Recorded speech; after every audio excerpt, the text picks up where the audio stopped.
My fellow Americans, let me begin by congratulating the team at NASA and our brave astronauts on the successful launch of Artemis II. It was quite something. It will be traveling further than any manned rocket has ever flown and will very substantially pass the moon, go around it, and come back home from a distance that has never been done before. It's amazing.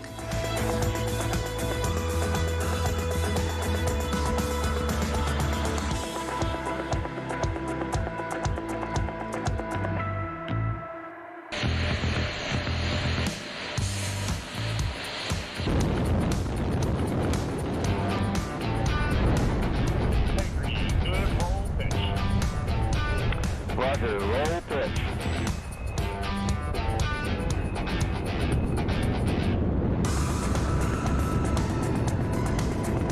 Integrity, AMT high.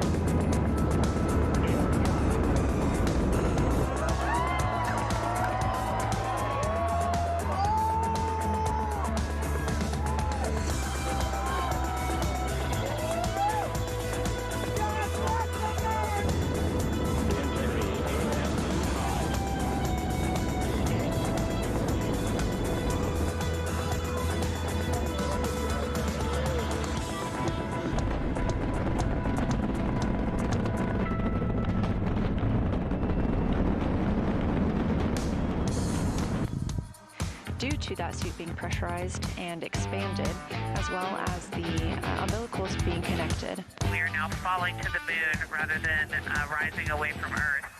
It is an amazing milestone. We are standing by for the Integrity crew aboard Orion to surpass the Apollo 13 record.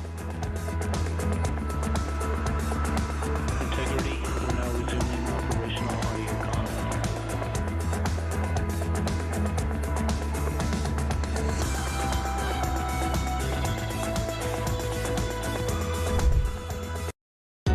Across the UK, on DAB+, on your smart speaker, on your smart TV, and on your side.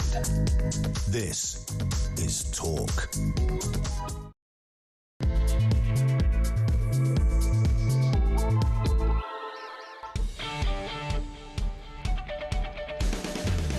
Very good morning to you. Just gone 6 o'clock. We're live across the United Kingdom. Welcome to another bright-ish Tuesday morning, the 28th of April. This, my dear, dear friends, is the home of common sense. It's the where... Well, it's basically where you, the alarm clock Brits, have your say on the news of the day. As ever, 3 ways to get in hold of us. You can ring. Tommy's in. Tommy's just come up with the greatest line ever uttered. I forgot something into the studio. And I said, Tommy, I'm really, really sorry. And he said, don't be sorry, be better. Told off already this morning. 0344 499 1000 is your telephone number. You can send that voice note. Who makes the first voice note to Christian, who's looking dapper this morning and is armed with a piece of Mrs. Kyle's banana cake. He's very excited about that. 0344 499 1000 and your text messages throughout the show at 87222. Do please start your message with the word talk. What are you waking up to? A big, big day for Sir Keir Starmer. God, I've gone 3 minutes before we mentioned him.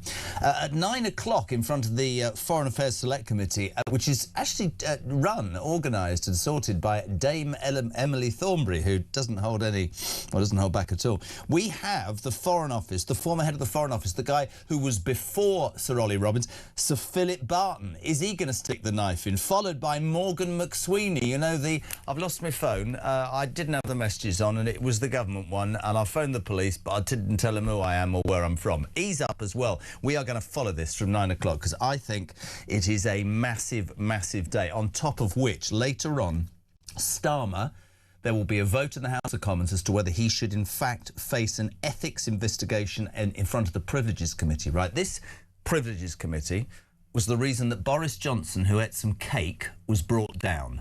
You heard, if you're irregular to this, Dan Hodges from the Mail yesterday on this show say he has definitive proof.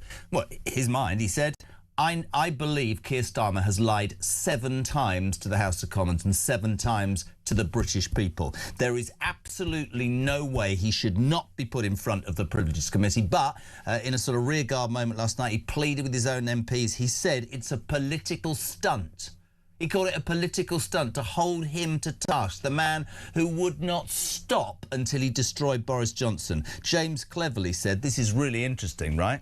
I thought so. Starmer has no need to whip MPs. I know that doesn't sound great to people who don't understand what that means, but basically you say, you vote this way or I'll fire you all. If he's got nothing to hide, says James cleverly, why does he need to tell them how to vote? Fascinating.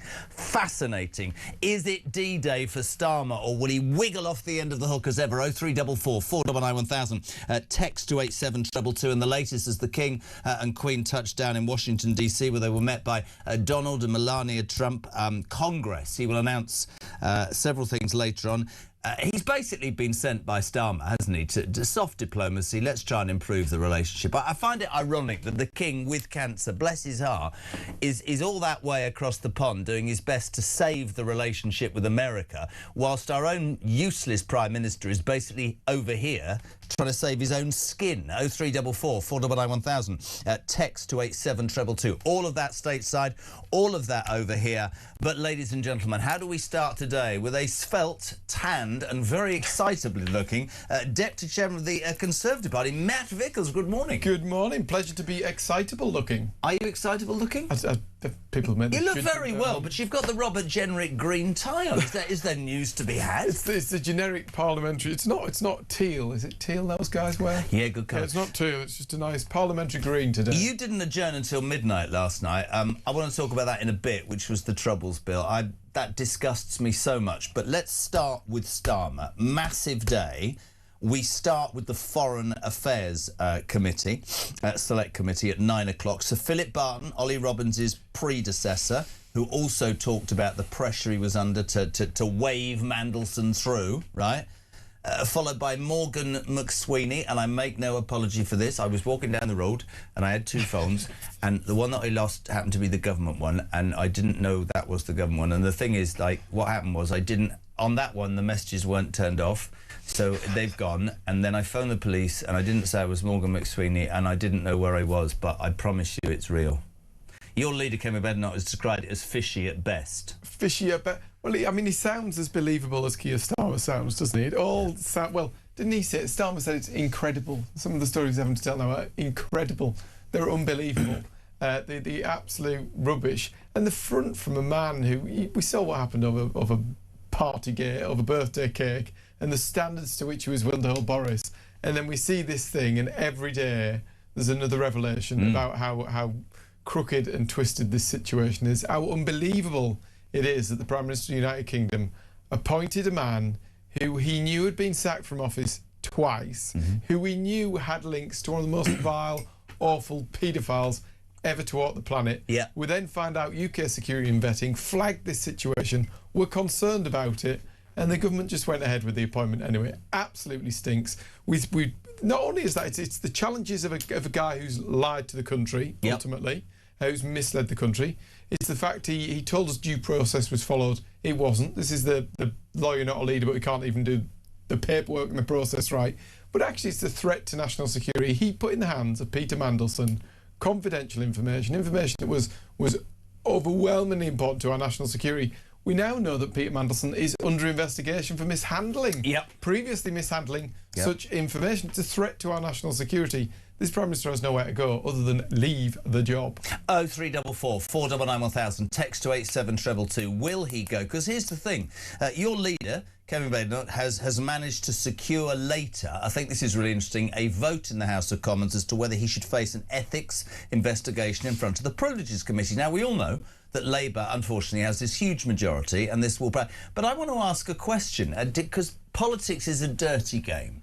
If you're a Labour MP and you don't want Starmer, and I think a lot of them would admit that, Carl Turner, a real critic, is on from 7 o'clock this morning... What is the moment when they go, I'm being told I've got to vote with him, but actually I'm going to lose my seat? Or are they resigned to losing their seat and won't? Because ethically, that's how Johnson fell. When I've got Dan Hodges and almost anybody I respect telling me this guy has lied 7 times, why don't his MPs today do the right thing? Because if he's telling the truth, then he'll get through it. Because to me, I mean, let me play you this. Cathy Newman, new show on Sky.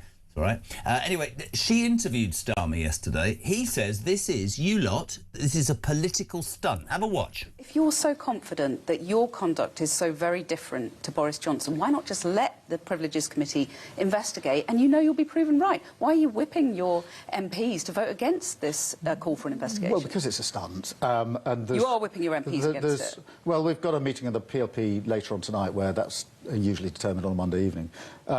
But it is a stunt. We've got huge amounts of transparency going on already.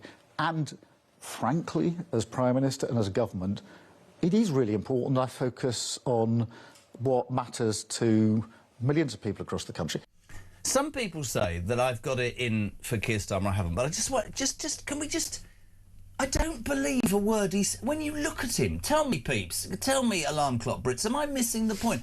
How could he... Oh, we'll decide that on Monday evening. Oh, there's transparency. No, there's no transparency, which is why even your own party know you're lying. And it has to be, and fair play to Cathy Newman, it has to be the same process that you went on and on and on about over Boris Johnson. Well, I mean, you had it there. Why will his MPs not vote for this today? Because they won't, will they? Why? But the reality is those spineless MPs have voted to remove winter fuel from pensioners. Yep. They're voting to get rid of jury trials. They voted last night in support of this ridiculous idea of allowing our veterans to be dragged through the court with all these factors. Don't start me on that. If you're willing to vote for those things, if you're willing to allow this grooming gangs thing to do, if you're willing to put those things at the door, of course they're not going to vote to see this man scrutinised properly and held to account. Front page of the Mail that follows this story with Dan Hodges brilliantly. Jason Groves and Mark in Beckford as well. Starmer stitch up to save his own skin. The thing is, at what point does an MP, this is what I want to ask you, at what point does an MP go, whip or no whip? He's a dead man walking. I want to change because the only way when I look at my in tray of me even giving myself a chance in 3 years to keep my job is to get him out of 10 Downing Street. Is it post-May? Let me get this straight, by the way, for the people who think that we've been on some sort of mission. No. I cannot tell you how unbelievably shocked I am about how appalling this government have been. I never in my wildest dreams thought that in 2 years a man could end up less popular than the 47 prime ministers, and I'm being serious. Your party had it's extraordinarily inefficient, isn't it? It's just unbelievable, isn't it? But I think when you look at the guy, so we always talk about politicians not answering questions. When you look at Prime Minister's questions now and you see that absolute shambles that takes place every Wednesday, where he fails to even acknowledge the question he's been asked. He doesn't try to engage with the question. He literally will not answer questions. That's what makes this investigation so important, that they will be able to take him in there. They will be able to actually question him. When he starts getting questioned, he now crumbles the minute Kemi takes him to task. He ends up confessing also, he confessed to the fact he knew the links between Mandelson and Epstein before he appointed him. The more we hear of it, the more he's questioned, the more it unfolds, and the more it's plain for all to see that he's not fit to govern. He must have known at that moment that this was going to land in his... I don't understand it. Listen to your lead. This is a Conservative montage published by Cami Badenoch. In her mind, and she's been very vocal about this, Starmer, lied and lied and lied and misled the country and Parliament. Have a listen. Prime Minister resorting to lies. The Prime Minister lied. He lied to this country. If he misled Parliament, he must resign. It's no good him trying to blame politicians in general. There's one person at the centre of this. Look, there are only two possible explanations. Either he's trashing the ministerial code, or he's claiming he was repeatedly lied to by his own advisers. Come off it. The public have made up their mind. I think the facts speak for themselves. He then lied about what had happened. The Prime Minister lied. I genuinely think now that it's in the national interest that he goes. The ministerial code says that ministers who knowingly mislead the House should resign. Why is he still here? I mean, that's about the best thing the Tory party's put out forever. I mean, it's extraordinary, but it's true, isn't it? The similarities are striking, and if you listen to Dan Hodges and the people at the Mail that have followed this story about McSweeney's phone, they will tell you exactly the same. There's too much going on here, and yet this guy will do anything. Surely if you have to whip your own MPs, right, you've got something to hide, haven't you? I think Cathy Newman's spot on. It's the hypocrisy, isn't it? It's the fact that you've literally got montage after montage of him calling out a guy over a birthday cake, yet at the same time is willing to carry on despite his hands being so grubby It's the other thing that I have a real issue with Starmer at 6:15. By the way, please, what do you make of this? Just scraping to save his own skin. 0344 499 1000. Voice notes or calls 87222. Start your message with the word talk. Oh, hold on a second. Straight to it. Let's do a voice note. Travelling Boz. Good morning, my son. Morning, JK and the breakfast team. Travelling Boz here. So once again, Starmer is grovelling round to try and get away with it. I think he's lied more than 7 times. He actually lies every time he opens his mouth. What was that? Snake oil salesman or whatever. He is the snake. He's an eel. He's so slippery. He's like the Teflon Don every week, waiting for him to be toppled. And he keeps getting away with it because he throws bodies under the bus, but the bus will eventually run him over. It is extraordinary the depths to which this man will do. You lot are full of it here this morning. Morning, JK. Matt, the Labour MPs are more about their jobs and the issue of Starmer and Mandelson. God help this country, says Bill in Romsey. Morning, we're going north to Ipswich. Morning, Louise. Jez and Matt. Will Morgan McSweeney have to answer under oath today? That's a good question in front of the Select Committee. Is that true? There are legal consequences to not turning up to those Select Committees and to not answering the questions that are put to you. They are authorities and they can hold you to account. I think the other thing that you've got to think about with this entire saga is that you've got a government that's paralysed. You've got a government. The only thing that Keir Starmer's worried about this morning is not the problems facing people at home, not about that ballooning welfare bill, not about the international security and the problems that we've got going on in the world, not how people are going to pay those damn bills and the fact that fuel prices are going up. He's worried about how he's getting through today and keeping the keys to number 10. That's his only priority today, when he should be dealing with the things affecting people. And that's the truth about that interview with Cathy Newman from Sky, because what he says is, there's transparency and this government's getting on with dealing with working people. If I hear that again, honestly, I'm going to punch myself. He's not. You're absolutely right. All he's doing is rushing around trying to save his own skin. Morning, Jez. Just on holiday in Thailand. Great. If I had the money, I would never come back. This government is the worst, says Gaz, that there has ever been. Vic, just no integrity, any of them. Hello to Damon from Wigan. Starmer's thrown everyone under the bus, and yet when it comes back to his own job, he wants everyone to back him, but he also wants to prosecute me for being an army veteran. We'll talk about that in just a sec. Morning to Simon in Durham. Very happy to be wrong, but Starmer isn't going anywhere. They're going to have to winch him out forcibly with a crane to remove him from number 10. The guy is brazen and stubborn, and I don't believe is likely to be moved. But I'll tell you what, right, Matt Vickers, last night, again, people will go, it's a bit harsh this, Jez.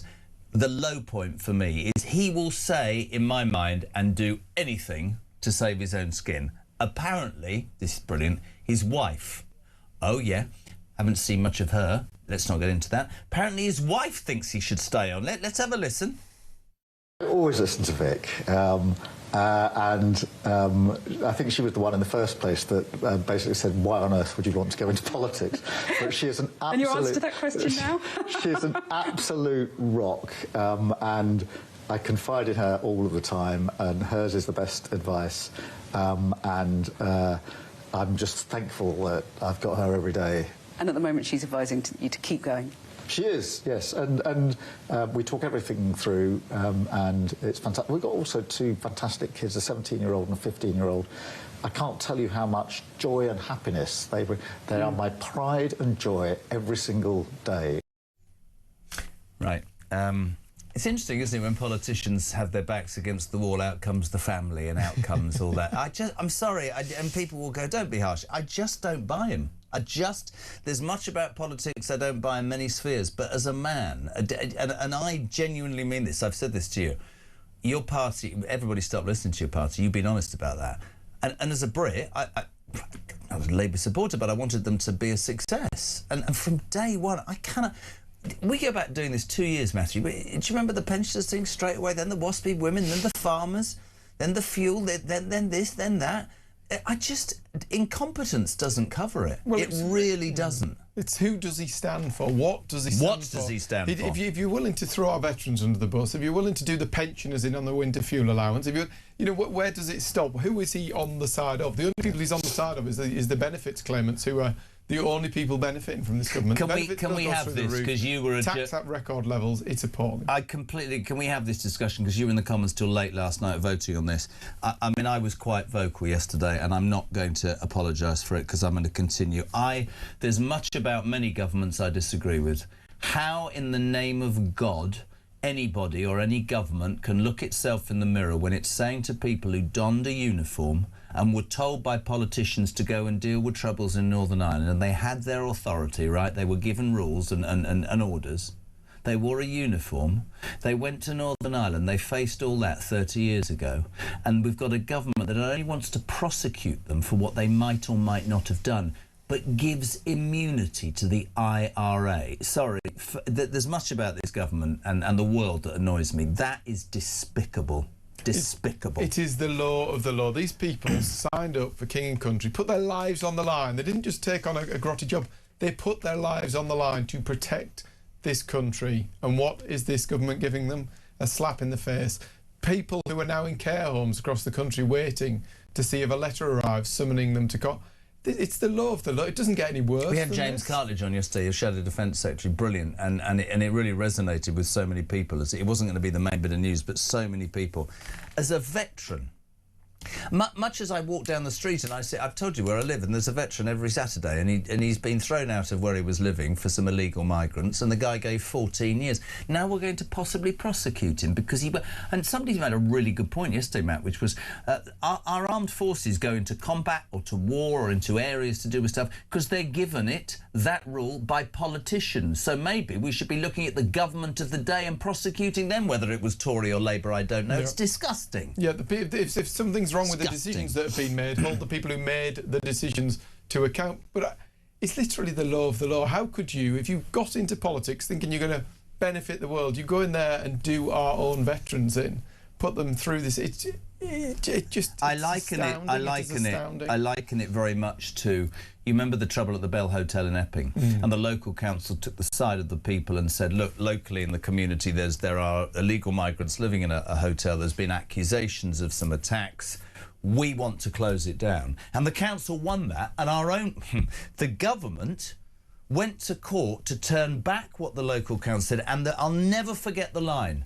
The rights of migrants surpass the rights of the local community. So in this instance, maybe I'll get told off, we're hearing from Hermer and Starn, the rights of the IRA are more important than the rights of British men and women who donned a uniform and did what they were told for the United Kingdom. They're the one people that the government should be looking after. If you look at the US and the way that they look after the veterans, it puts us to shame, actually, that we do not protect these guys, support these guys in life, never mind allowing them to be dragged through the court. I would never tell a political party how to go, but let me tell you, there's many things that people are angry about. That veterans thing is utterly huge. 623 0344 499 1000 for your calls or your voice notes. Text to 87222. It's Tuesday morning. This is the home of common sense. It's Talk Breakfast. Morning, Wayne. Morning, Jessa.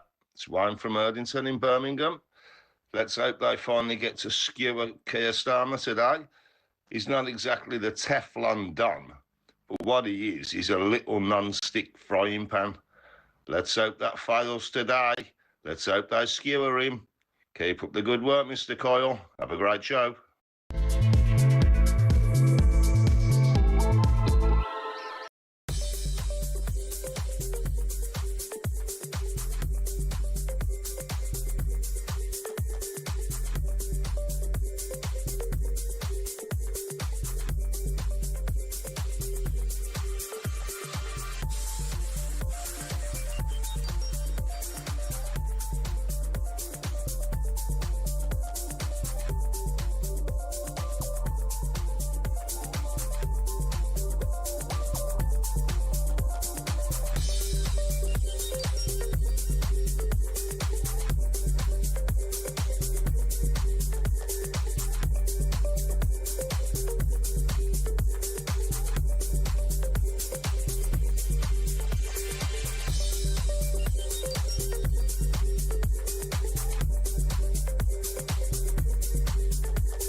sent us a picture that made me feel so ashamed. We look like hoarders. Chris Marshall! Yeah, I'm actually recovering from an accident right now. You've landed loose today, haven't you? Yeah, don't shake the arm, Chris, too much. You're with Danny Boyle, who's like the maddest director ever. He's got so much energy. He's like you.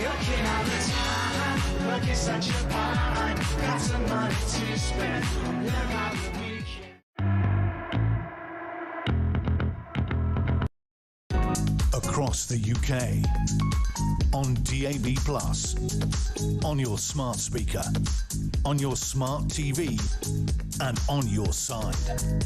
This is Talk.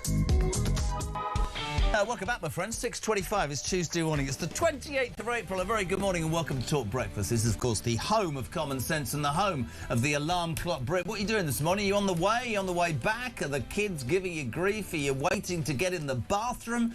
Talk is the station. Morning to Mark, my mate down on the south coast. I can't give you his second name because quite well known, but he's listening, and he said he used to listen to TalkSport, which he loves, but he's completely obsessed with what's going on. Morning to Robbie as well, good man in Newcastle. Matt Vickers is with us on the day that Keir Starmer, Slippery Starmer, is doing his best to avoid an ethics investigation, the Privileges Committees. There'll be a vote later on. Take us through that. When is that vote? So that's this afternoon. We're going to see Labour MPs march through with a whip, apparently. Can we just explain to people, a whip means they're told how to vote. You're told how to vote. If you want to be in our gang, you need to vote with the party on this one. That basically is where we're at. So depending on what the issue is. What happens if you don't? What happens if, like Carl Turner, who I love, really is on the show at 7, says, actually, morally and ethically, I can't have this? Well, the independent MP that is Carl Turner, who lost the whip because he stood up for what was right.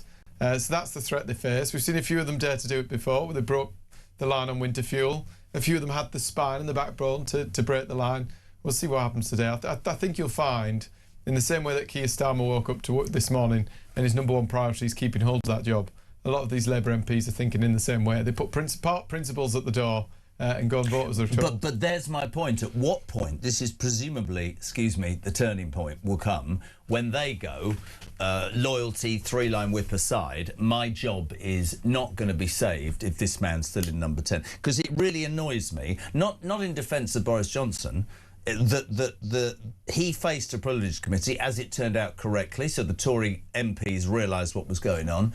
But the Labour MPs, I mean, I take Roger from Wales. He says every Labour MP not voting for an inquiry is as guilty as the Prime Minister, in my mind, by assisting his lies.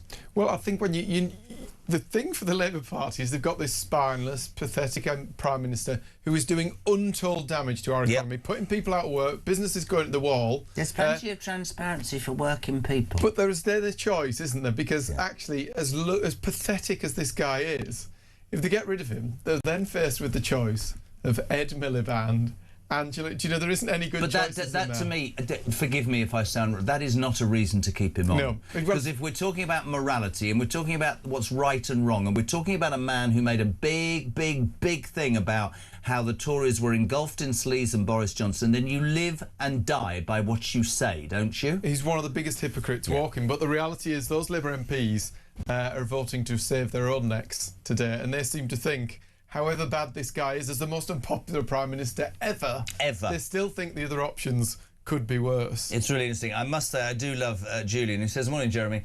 Did Slippery Starmer just say political stunt? I think he inadvertently almost hit the nail on the head. Brilliant. Morning, Mark. Boris got thrown out partly because eating birthday cake on his birthday in his house with the people that have been working with all day. Well, Starmer drove, I think it was to Durham for a local Labour Party thing where he, ate food and drank, much the same way.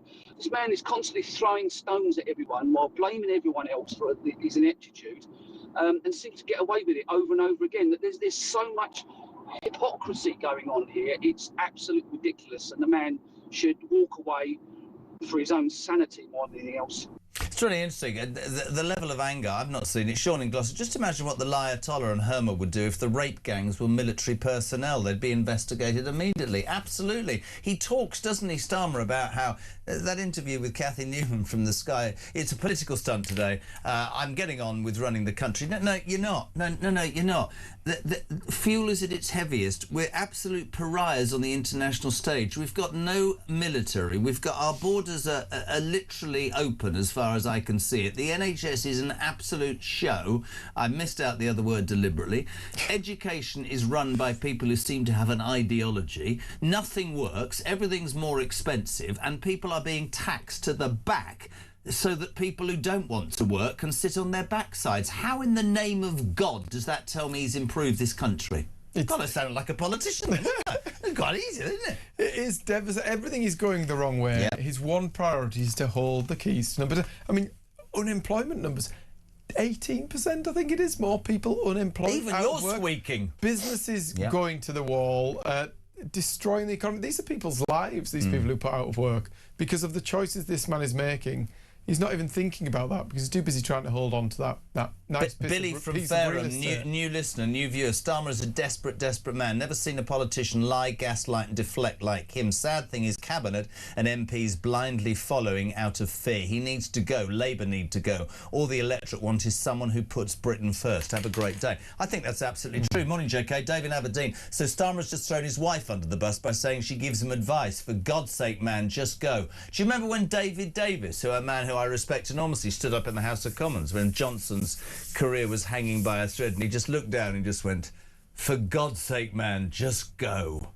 And it was very soon after. It infuriates me, the double standards. I don't know whether he's lied 7 times. Dan Hodges has said that. I have to give everybody the chance to have their say, right? But there's just, you look at him, I'm only going on what I see. And I see a right slippery man, and I completely agree with all the messages this morning. I don't buy you, mate. I don't buy you. Not because you're from the Labour Party. I bought Tony Blair for a while. I bought Margaret Thatcher, right? I bought Tony Blair for a while. I don't buy this man. I think it's the fact that he's there on the record, having been caught out. You can make the decisions about how appalling his judgment is in appointing Peter Mandelson, but he's there on the record. He stood at that dispatch box and said full due process had been followed. He said that appropriate vetting had been followed. And then we hear, black and white, that they had objected. UK Security and Vetting had said, this is bad news, boys. You need to think again. And he went ahead anyway. And he's there on the record having said it. He misled Parliament. He spoke utter crap to the British public, told them one thing when it was entirely untrue. You imagine their reaction today when Labour the MPs, if we believe it to be true, will fall in behind him and he'll survive. This isn't... The thing is, I don't know whether people tell him the truth or they're too scared to. I tell him the truth if I ever met him. You're out of time, mate. The British public, the silent majority, much with Johnson, have lost... They don't believe you. So you can carry on. I always believe that the British public... for all our faults and for all our weaknesses, we're quite good at getting things right, essentially. We do have our own minds, and I think you know when you've lost the British public. I really do think you know that. I think one of the perverse situations with this one is there's always...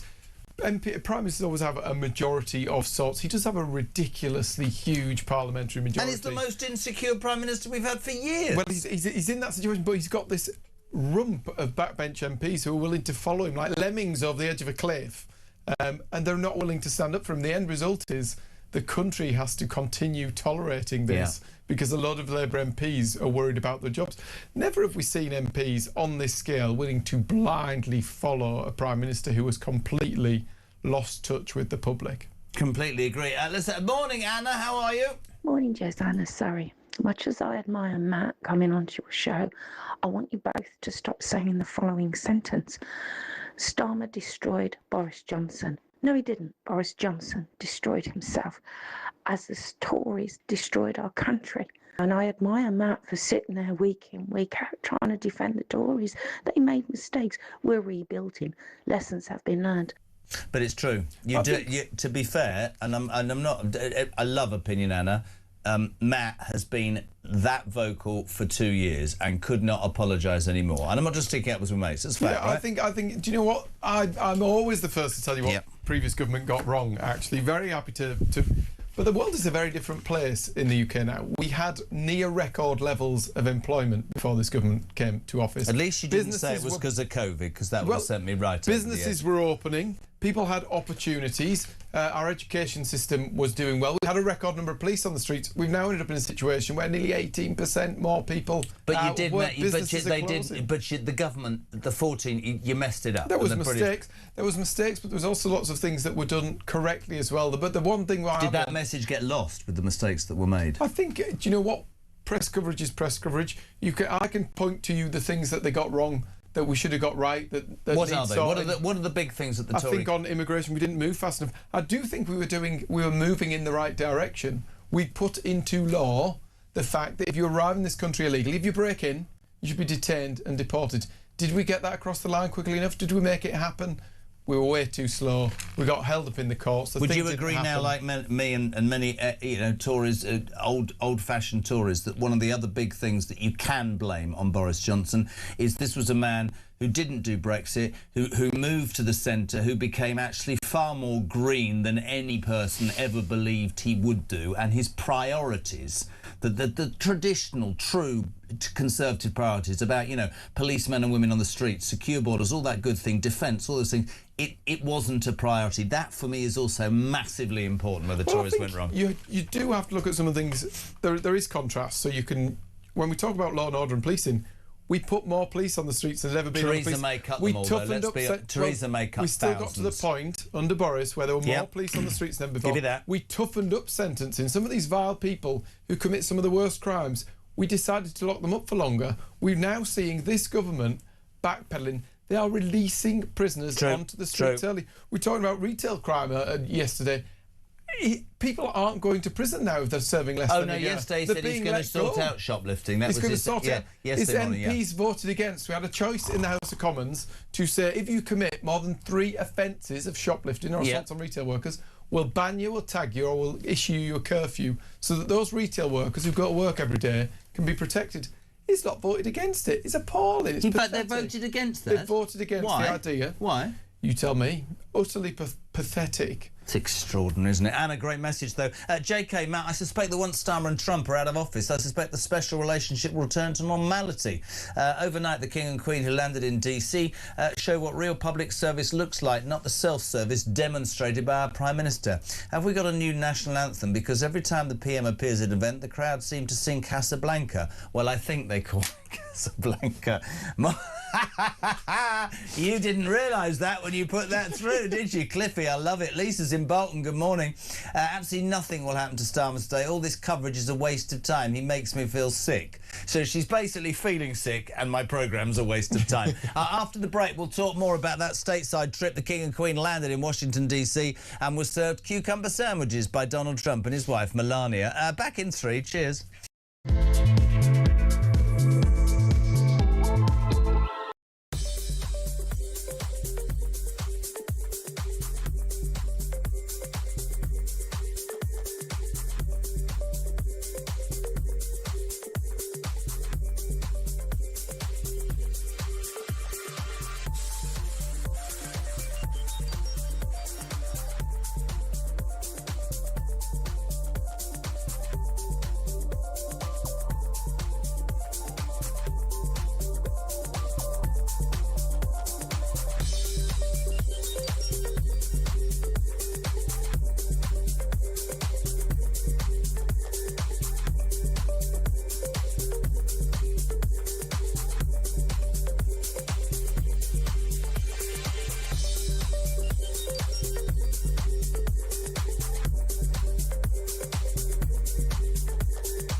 Across the UK, on DAB+, on your smart speaker, on your smart TV, and on your side.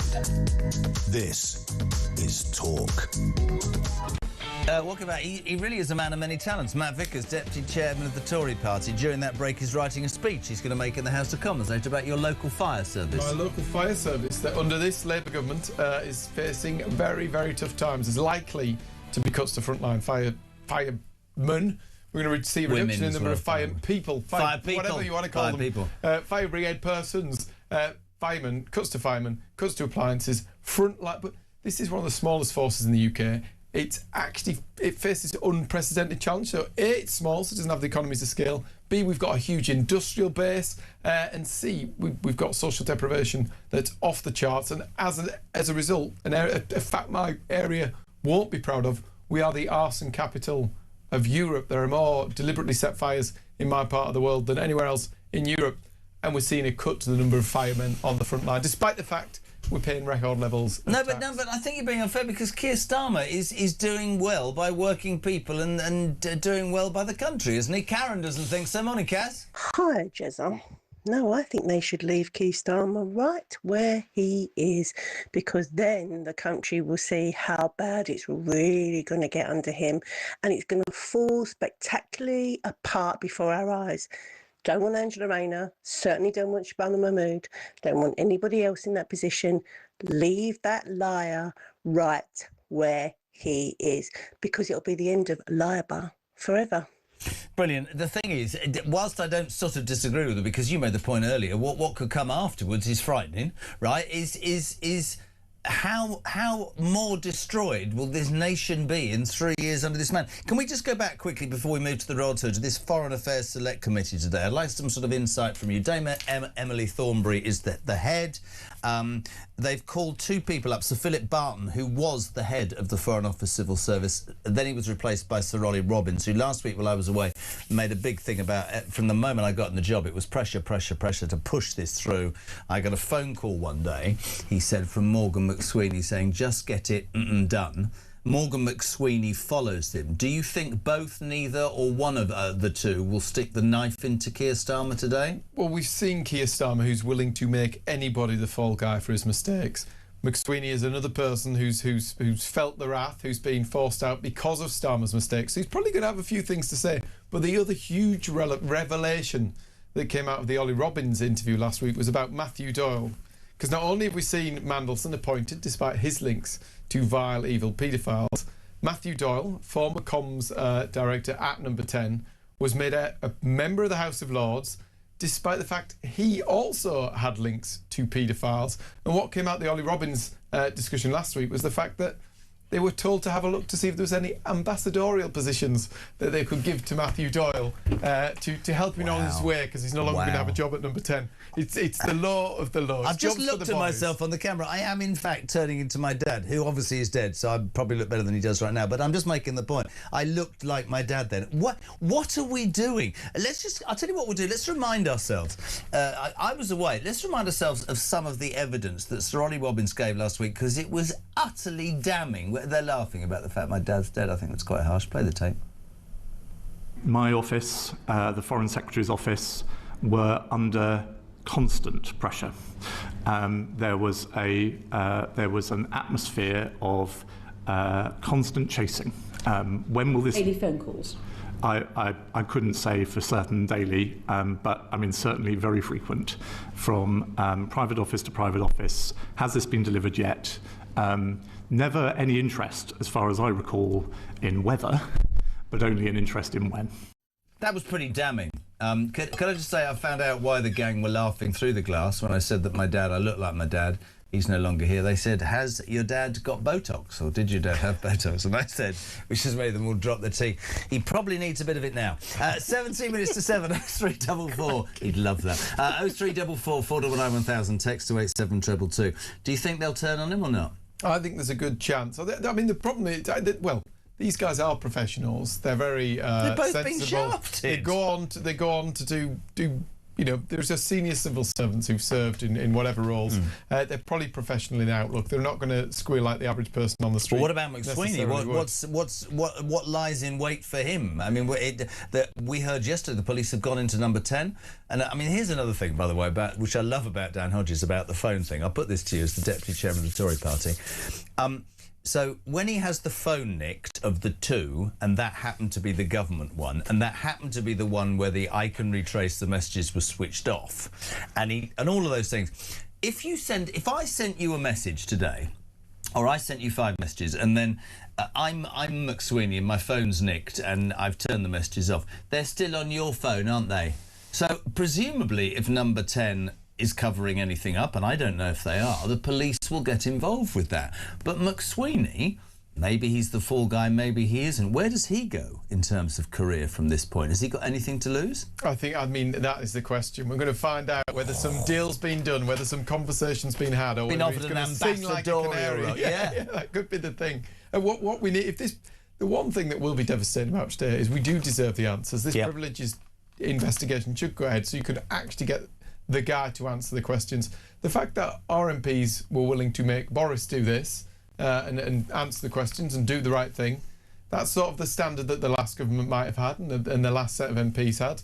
These guys are going to walk through this lobby today to allow him to avoid scrutiny. That's a terrible thing. Another new voice. Is this Matt? Is this a new voice? Good morning, Matt. Hello, Jezza. It's Matt in Warrington, loading a van. Still sounding grumpy like I was yesterday. Starmer's wife wants him to stay in politics because the reason is she don't want the bloody boring so-and-so round the house because he'd drive her up the wall.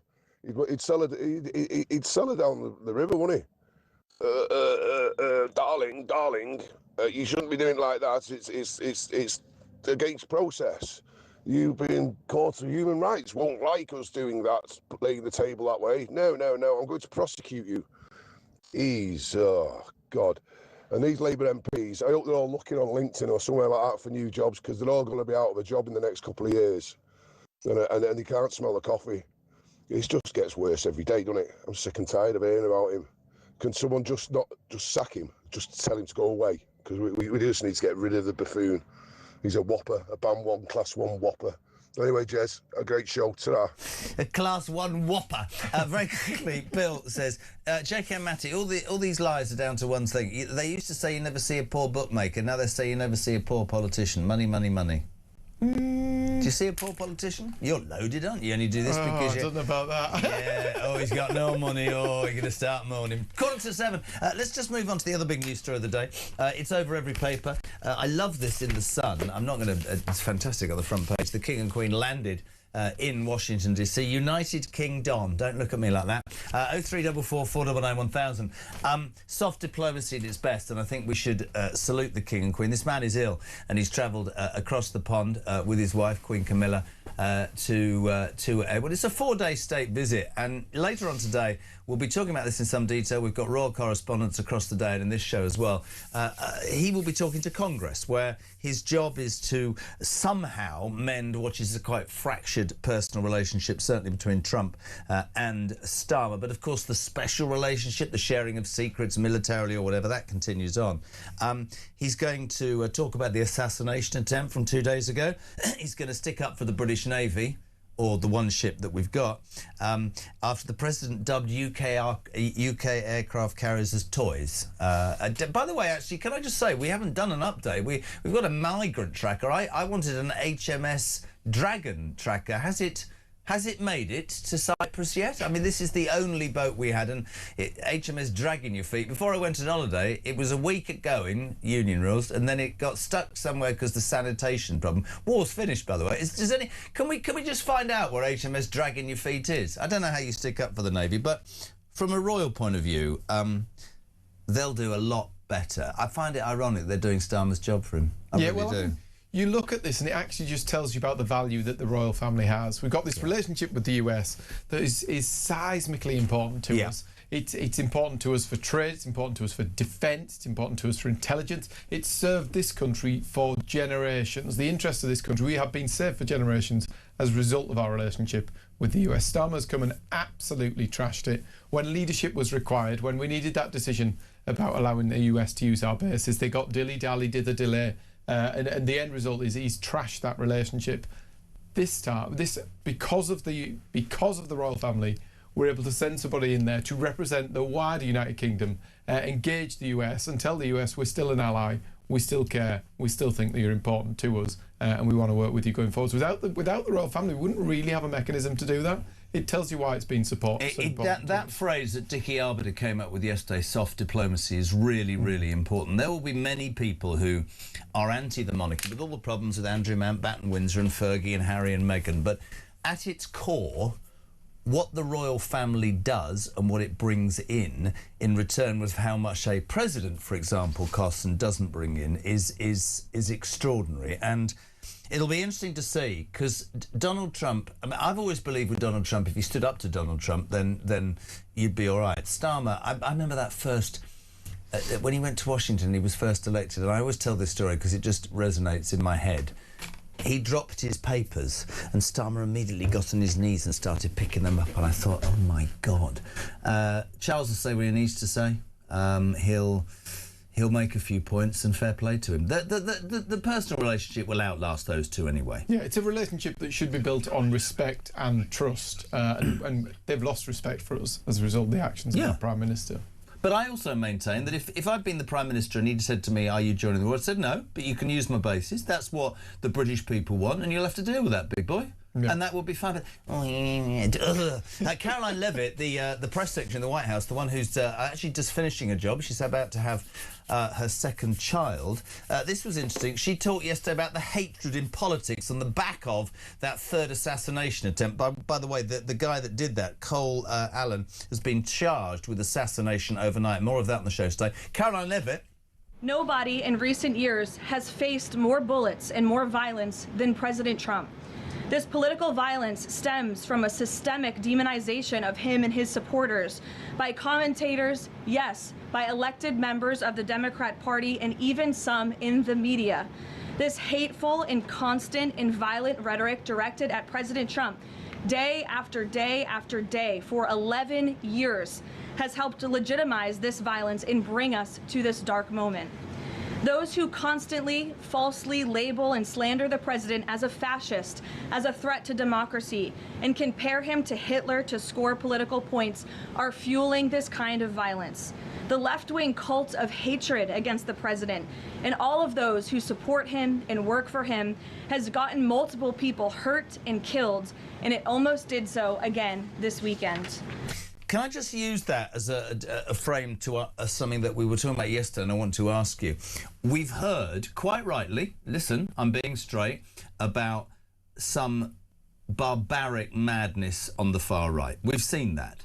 But it is also time to point out, and this is not defending Donald Trump, there is madness on the far left as well, isn't there? And I think that is part of the debate that third assassination attempt has created, which I think is a good thing. Well, you look at Charlie Kirk, you look at the attempts on Trump's life. It's actually quite scary that people who have opinions are put at such level of risk. Terrifying. What does it mean for public debate that if people go out there and say something that's disagreed with, that their life is attempted on so many times?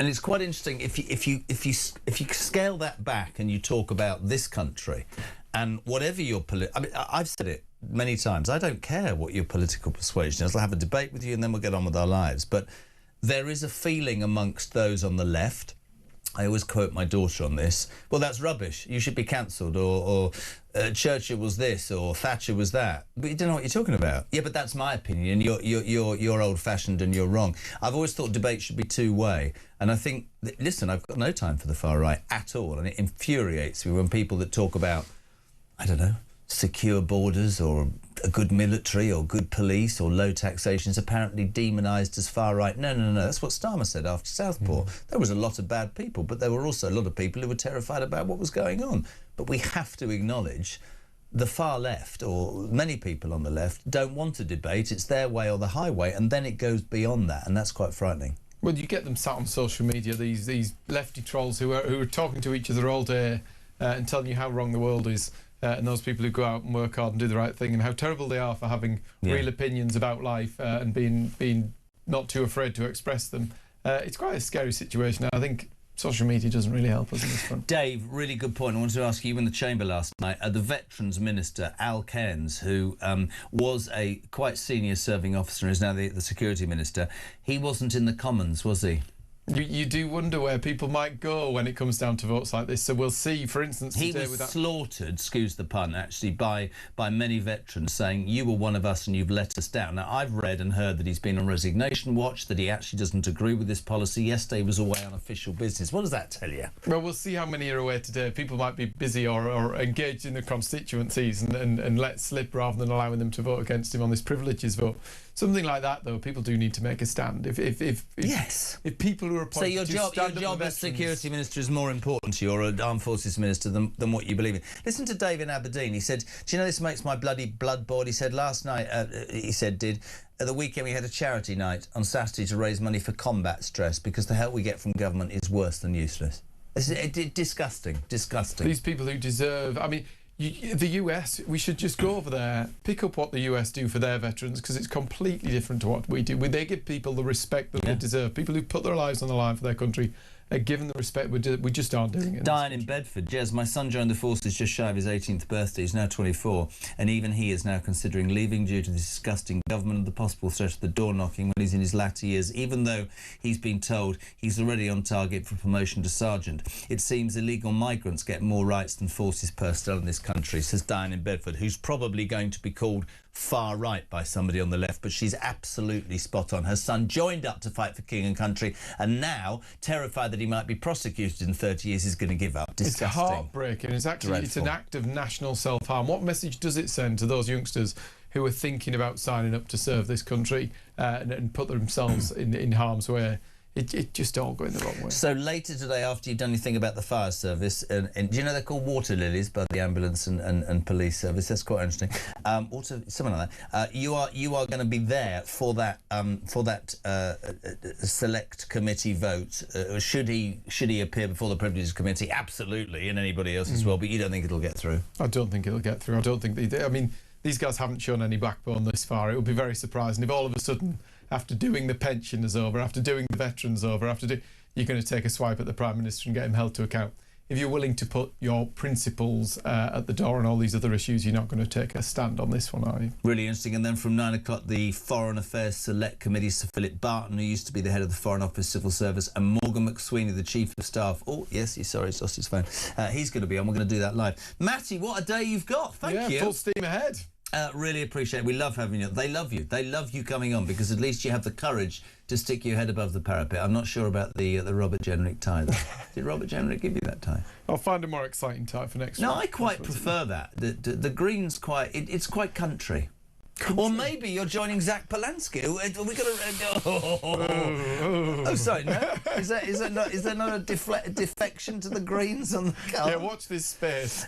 News at 7, and Carl Turner, who lost the whip for standing up against Keir Starmer, is on this show. His reaction to whether Starmer should face an investigation in front of the Privilege Committee after the news at 7, my friends, which is next on Talk Breakfast. Thank you, Matt.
I hope I wouldn't have used that. Well, certainly I don't remember trying to get any job for my mates. Can you get a job? Can you help get a job for ex's mates? But don't tell the Foreign Secretary. I don't think it's completely surprising that the Prime Minister would be so sensitive about the way in which he was dealing with a member of his senior team, and particularly a director of communications who's in minute-by-minute contact with the media, that he would want that kept to a very, very tight group of people at the time.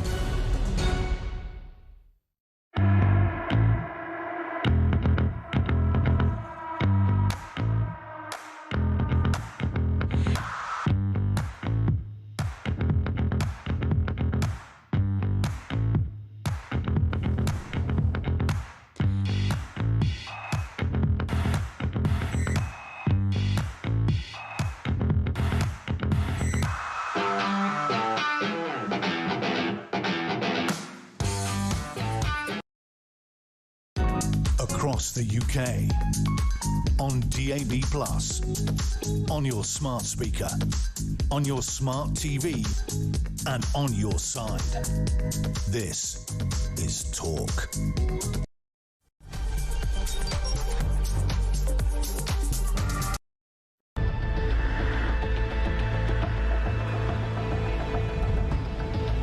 Thank you, Mr. Speaker. With permission, I'd like to provide the House with information that I now have about the appointment of Peter Mandelson as our ambassador to the United States. But, Mr. Speaker, before I go into the details, I want to be very clear with this House that while this statement will focus on the process surrounding Peter Mandelson's vetting and appointment, at the heart of this, there is also a judgment I made that was wrong. The name had been submitted to the King as Minister's recommendation. The Prime Minister had made an announcement that Mandelson was his nominee without caveats. The British government had sought agrément, the formal diplomatic process for a host government accepting a nominee from the US government, and that had been obtained before I arrived in post. The position taken from the Cabinet Office was that there was no need to vet Mandelson. Mr. Speaker, I know many members across the House will find these facts to be incredible.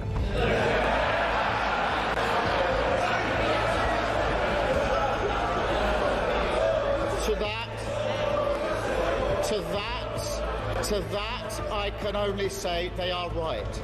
It beggars belief that throughout the whole timeline of events, officials in the Foreign Office saw fit to withhold this information from the most senior ministers in our system in government. This was not due process. Everyone knows the price of misleading the House. Will the Prime Minister finally take responsibility and go? Yeah! Mr. Speaker, let's be absolutely clear. Before Mandelson took up his post, UKSV recommended with red flags that clearance should be denied, and there was high concern that was not brought to my attention or the attention of the Foreign Secretary at the time or subsequently is a very serious error of judgment. She rushed to judgment as she always did, just like the Iran war. Mr. Speaker, I was elected by the British people because they let the country down for 14 long years. Whatever she says, whatever noise they make, nothing is going to distract me from delivering for our country. Across the UK, on DAB+, on your smart speaker, on your smart TV, and on your side. This is Talk.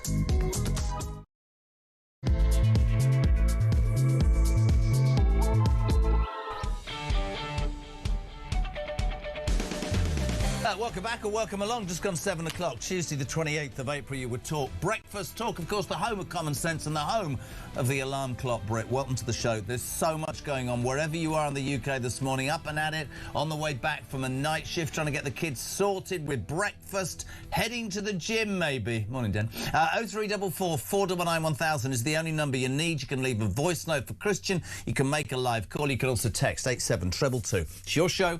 We need your views on the news of the day. And it's a big, big day for Keir Starmer, a man who has to face two things today. One is his former Chief of Staff, Morgan McSweeney, and the former head of the Civil Service and the Foreign Office, Sir Philip Barton will be hauled in front of the Foreign Affairs Select Committee. We'll do that from 9. Will they, or will they not, stick the knife into Keir Starmer as Ollie Wobbins did last week? On top of which, you heard from Matt Vickers, their big vote, forced through by Badenoch. She says, and if you read the excellent Dan Hodges in the Mail, she says he has misled Parliament and the British people on numerous occasions, and he should, very much like he pleaded for Boris Johnson, be put in front of that committee to answer the charges. He says, well, I'll tell you what he says. He says it's a political stunt. This is him yesterday with the Sky's Cathy Newman. Watch this. If you're so confident that your conduct is so very different to Boris Johnson, why not just let the Privileges Committee investigate, and you know you'll be proven right? Why are you whipping your MPs to vote against this call for an investigation? Well, because it's a stunt. And you are whipping your MPs against it. Well, we've got a meeting of the PLP later on tonight where that's usually determined on a Monday evening. But it is a stunt. We've got huge amounts of transparency going on already. And frankly, as Prime Minister and as a government, it is really important I focus on what matters to millions of people across the country. Yeah, well, what matters to millions of people across the country is whether their Prime Minister's a barefaced liar and whether he's doing a good job by them. And most of us would look at the way the country is and think, you're not doing very well on that front. James Cleverly, actually, one of the front bench Tories who ran for leader against Badenoch and didn't win, made a really salient point last night when he said that if you have to whip your MPs, which is in effect, peeps, you know, you have to vote this way, otherwise you'll lose your job. If he has to whip them, surely he's got something to hide. If he's got nothing to hide, he'd say, have a vote. The Tories, we should give them credit here. Wonderful, wonderful thing they put out last night. I wonder who Starmer's talking about here. Push the button. Prime Minister resorting to lies. The Prime Minister lied. He lied to this country. If he misled Parliament, he must resign. It's no good him trying to blame politicians in general. There's one person at the centre of this. Look, there are only two possible explanations. Either he's trashing the ministerial code, or he's claiming he was repeatedly lied to by his own advisers. Come off it.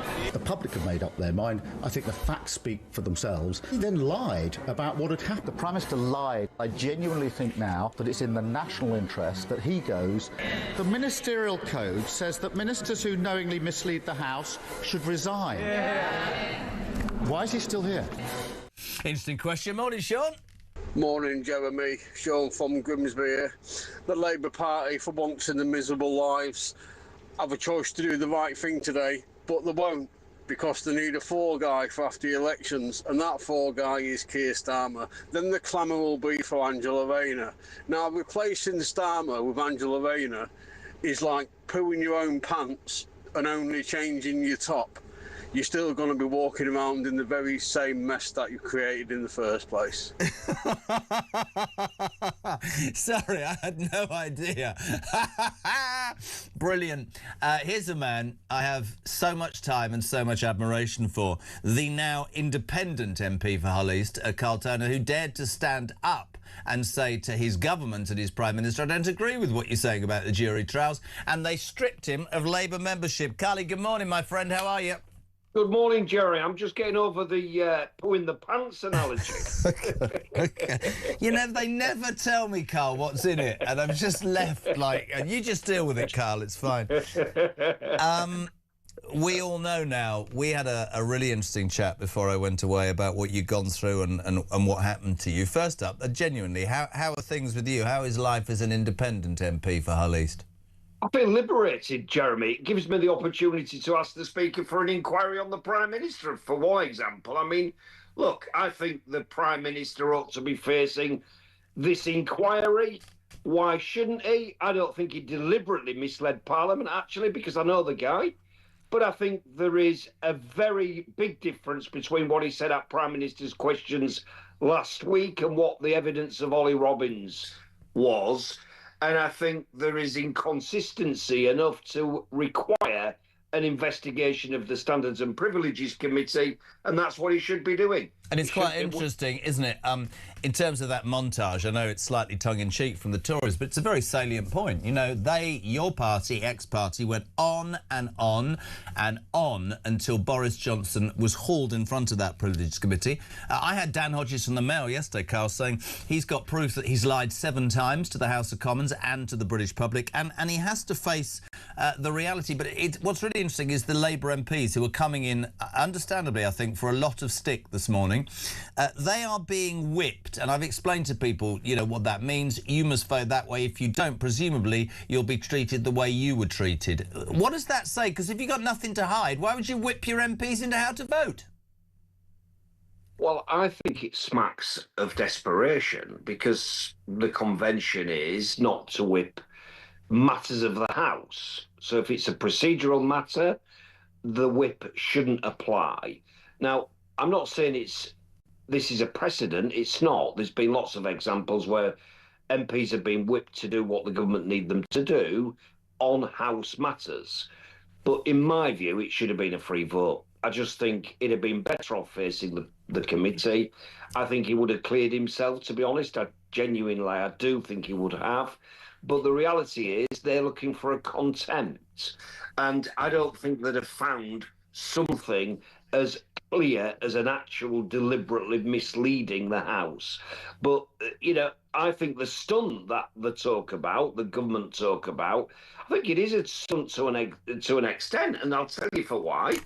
I think the trick here is watching Labour MPs going into the division lobby to block an inquiry on the Prime Minister, who presented the Labour Party and his government to the election, or his would-be government to the election in 2024, as holier than thou. And I think people will find that very, very annoying. So if I was going in today with the intention of voting to block the inquiry, I'd expect to be inundated with emails saying, what on earth have you done that for? And that's what I wanted to ask you, because that's fascinating. Presumably you today will vote for the inquiry, right? Absolutely, categorically, yes. And what about Carl, your ex-colleagues? This is what I'm interested. Apart from how do they treat you now? Are you spurned, or do they all go, God, you lucky man, you're free of all of this? What's the feeling that you get? Well, I think there's a bit of sympathy for me amongst colleagues. I think the new intake in 2024 are a bit confused. They've probably hardly heard of me, many of them. And then they see that I'm opposed to jury trials, and I'm fairly aggressive, if I'm honest, about my opposition, because I don't think any government should be doing it. If it was a Tory government, I'd be saying the same things. Yeah. What's terribly disappointing to me is that it's a Labour government, especially when the leader of the Labour Party, the Prime Minister, a human rights lawyer, campaigned between 1997 and, as I understand it, 2007, to do away with single judge trials in Northern Ireland, yet he's now expecting people like me to vote to bring them into England and Wales. I think is absolutely ludicrous and fairly offensive to me anyway. I completely agree, and I've said before that the thing that you do, which, and please don't take this in any way because it's meant as a massive compliment, you remind me of the old-fashioned MP. You could listen to MPs of yesteryear, whether you agreed with them or not, but you could tell in their heart and their guts they believed in what they were saying. I'm sick to death of talking to politicians who won't open their mouths until somebody next to them has whispered in their ear what a focus group's telling them would be the right answer. You want conviction politicians, people that make mistakes, but people who just genuinely believe in what they believe in. And with you, pal, I completely agree about the jury thing. Do you think your ex-colleagues will walk through like sheep and do what Starmer's whips tell them to do? Do you think any will walk in the opposite lobby and be punished? How do you see it going? I think we've got 404 Labour MPs. I think we've lost a few because I think we had 412 at the election, but some of us are suspended for one reason or another. I think the very vast majority will go into the division lobby and support the government in what is blocking, there's no easy way of putting this, it's blocking an inquiry into a member of the House of Commons. The member of the House of Commons just so happens to be the Prime Minister. That's the truth. He ought not to be treated differently to anybody else. His mandate is the same as my mandate. His electorate, his constituents elected him to represent them as their MP. There shouldn't be special treatment, in my view. Get on with it, face the music, answer the questions, and find out what the committee decides. I'll tell you something, there's an irony here, Jeremy, right? I'm tempted to say it in the debate later today. This is not a single judge. This is not a crusty old man who's been, you know, publicly schooled, who's got a bit of an opinion on everything. This is a jury of lots of men and women who happen to be parliamentarians who are going to judge this impartially, listen to evidence, and decide his fate. It ain't a judge who's got preconceived... He doesn't like juries, though, does he, Carl? There's your irony. I get it. He doesn't like juries, does he? Probably that's the reason. That's the point, right? Yeah. So he's avoiding the jury of the House of Commons when, in fact, this Labour government, tragically, is expecting people who are accused of very serious crimes to face a single judge. Yeah. Mostly men, mostly white, mostly privately educated, to decide the fate, which would get them 3 years in custody. This ain't getting the Prime Minister prison. It's coming out with an answer. Did you lie or didn't you lie? Do you know what's Get really on with interesting it and about... face the music. Completely agree. Do you know what's really interesting, what you said as well, before moving on, is when you said about how Labour MPs, if they blindly follow the whip and the rules and walk through, they're going to be inundated with emails. One of the biggest criticisms of this government, Carl, and I know you share this with me, is this seeming either complete disregard for the British people or what they think, or, I don't know, we've got a large majority, we know what's best for you.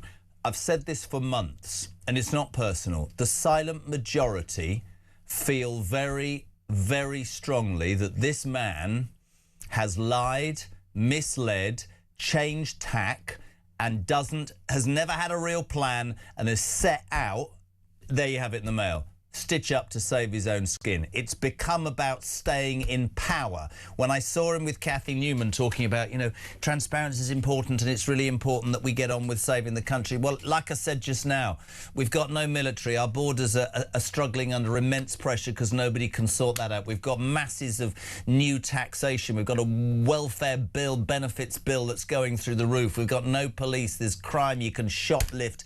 Everything seems to be collapsing. The NHS and people go, oh, well, you can't blame it. Oh, the Tories. No, he's been in for 2 years with, in my opinion, very little plan. And today, here's the irony, and somebody said it earlier, Carl, today he should be worried about people's potholes, people's tax bills, people's crime, the safety of women. No, he sat bunkered down in number 10 trying to save his own skin, and that does not go unchecked or unmissed by the British people. 1,000,000%. 1,000,000%. Well, I agree. I agree with you, actually, I do. And I think it smacks of this, right, look, it looks as if Labour MPs are clambering to save the bacon of a Prime Minister, which I think is unnecessary, and that's what the public will hold against them. Yeah. That's just the reality, in my view. And I think it's a terrible mistake to be whipping MPs to block an inquiry of Parliament. It happened with Boris Johnson. I think it was different, Jeremy. I'll tell you why. Because in the Boris Johnson scenario, I'm not going to talk about culpability. I'm talking about the fact that the public couldn't stand the situation. Yeah. Why? Because they couldn't see the granny. But this has got cut through as well in a different way. Yeah. For the reasons that you've just stated, it's got cut through. The other thing is this, look, Ollie Robbins told the committee, the Foreign Affairs Committee last week, that there'd been questions about could he have a job? Could somebody get a job for Matt Doyle, right? Now, that's not like me sending you a text message if I had your number. I've not got it, but if I did. Jeremy, do us a favour. My kid's about to go to college. Yeah. And she quite fancies a couple of days in a studio to learn the ropes. Can she have a bit of experience for a CV? No, it wasn't that, Jeremy. This was, will you give this discredited person from number 10 Downing Street a job as an ambassador for the country. It's unbelievable. Another one with... And that guy we're talking about apparently denies knowing that they were asking for jobs for it. Mate, I mean... it's just... you look at it and you go, could it be any more... I can't even... I'll use the wrong word. The second word, show. I don't think, and I wasn't as close to what was going on at the end of the Tory reigns as I am now doing this, but to me the incompetence is unreal. Can I ask you touched upon it, today Foreign Affairs Select Committee, 9 o'clock with Dame Emily Thornberry. Firstly, Sir Philip Barton, former head of the Civil Service and the Foreign Office before Ollie Robbins, who stuck the knife in last week, took over. He said he was under immense pressure to pass this, despite vetting. Also then Morgan McSweeney, the man you were brave enough to say, I don't believe you lost your phone. I mean, God knows, you know what I think. You know what most people in this country think. Do you think, very quickly, Carl, either of them will stick the knife into the Prime Minister or not? I doubt it, to be honest with you. I think there'll be evidence from the impartial witnesses which suggests that there was pressure put on. Because I think there was pressure put on. I don't think there was pressure put on to sort of do a job on the vetting procedure, but I think there was an awful lot of pressure put on in terms of the speed and haste in which they required the vetting and the entire process to be completed. Why? Because they wanted Mandelson in Washington in time for President Trump's inauguration. That was the reality. But why don't they just say that? Look, we wanted it doing fast. Yeah. We needed it fast.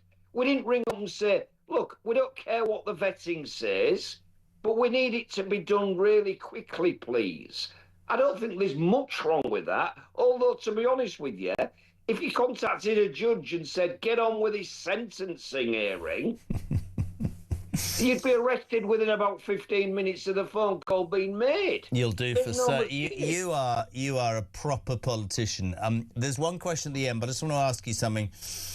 This infuriates me as much as anything that's come out of the last 2 years. Last night, MPs voted to continue the Troubles Bill into the next parliamentary session by 279 to 176, a majority of 103. This bill, people can talk to me, I will not change my mind. This says, thank you so much indeed 30 years ago for donning a uniform for King, at that point, Queen and country, for taking orders from your superiors who were sent to deal with the conflict in Northern Ireland by the elected government of the day. But whilst you're sitting in your care home with potentially a terribly minimal pension for what you've done, just wait for the knock on the door, because we might well prosecute you for what you've done whilst at the same moment giving immunity to the IRA. We talk about, Carl Turner, right, the silent majority. This is going to be far more important than I think anybody realises. This is disgusting, utterly disgusting in my opinion. Listen, my area, Jeremy, is a very, very big area for recruitment into the military. Kids who leave school decide they want a career in the military because they want to do something for the country. They might not have performed terribly well at school or college, but they tend to join.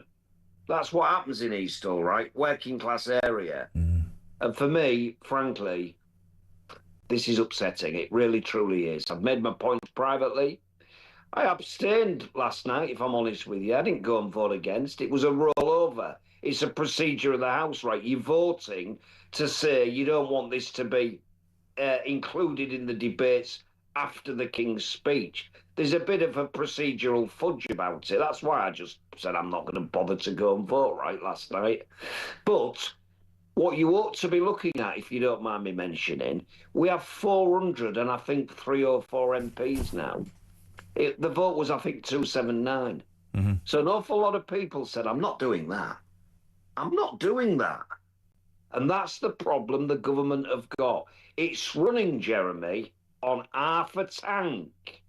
MPs should be there enthusiastically, supporting the government. What, 2 years in? 2 years in, and you've got 100 and odd MPs who were only elected in 2024, and half of which last night, I've not crunched the numbers, but if I looked at it, you'd see that half of them haven't bothered to turn up. Neither did the Armed Forces Minister, who happened to be away on business, Al Khan, who's, of course, ex-military. Carl, you're amazing. We love having you on. Final question. If Starmer does eventually go, maybe after the locals or up until the party conference. $1 million question. Who's likely to become the next Labour Prime Minister of this country, in your mind? Well, look, people have got to get a grip of what's going on, Jeremy, in Parliament. The reality is this, look, they want Andy Burnham, I think. The biggest number of people fancy Andy Burnham as the leader of the Labour Party. That is just a fact, right? He's not in Parliament. How's he going to get in Parliament? Keir Starmer's not going to let him in. Not a chance. In terms of you as a Labour supporter and the party you've believed in, if it's not Keir Starmer and you were still in the party, who would you want to be the next leader? Out of the people who've been talked about, I forgive your last caller. I hope your last caller forgives me, but I'd have Angie Rayner every day of the week and twice on a Sunday, frankly. Why? Because she's normal. She's down to earth. You know, she's got a problem with the tax stuff, the HMIC and the stamp duty issue, but I think that's going to be resolved any time. Although, to be honest, I genuinely haven't spoke to Angie Rayner about the thing. She's never spoke. I don't think she speaks to people about it. A lot of people talk about her wanting to be the leader and PM, but she didn't have conversations that I'm aware of. If she is, she ain't speaking to me, and I'm a pal of hers. But I think Angie Rayner, because she's normal, right? She's not robotic. She doesn't read the Parliamentary Labour Party brief and repeat word for word what's said on the briefing. She might be smoking a vape in a dinghy or a canoe or something there. Fine on that caption. Fine. She's a normal person, Jeremy. Yeah. People are sick to death of people just reading it. What's it say? It says, I've got to say this. Oh, right, that'll go down well. Because it never does. Constituents get in touch with you and say, why don't you say what you think? Well, I tell you what I say, because I will continue to blow smoke, because I think you're one of the best that I've ever had on this show, and I'll tell you how much I respect you. If you were in my constituency, I wouldn't give a toss what party you stood for. I'd vote for you because you're a proper man, mate. Enjoy the independence. We'll have you on again very soon. We love having you on. Thank you so much indeed, Carl Turner, independent MP party. To me, epitomising what a politician should be. Has the courage, the cojones to say, I don't agree with the Troubles Bill. My community, my constituency has a lot of young men and women joining the armed forces. I don't believe, yes, my wife's a magistrate, but I don't believe, looking at the situation, that we should have non-jury trials. Yes, I think it's disgusting about the robotics of politics. Fantastic. Top man. Morning, Johnny. Morning, Jez. It's Johnny in the van. Listening to the news a minute ago, I thought I heard something that Starmer said that I actually agreed with, surprisingly. But then I realised I misheard it, and he said that he was a political stunt. Never mind. Great show, mate.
Position taken from the Cabinet Office was that there was no need to vet Mandelson. He was a member of the House of Lords, he was a Privy Councillor.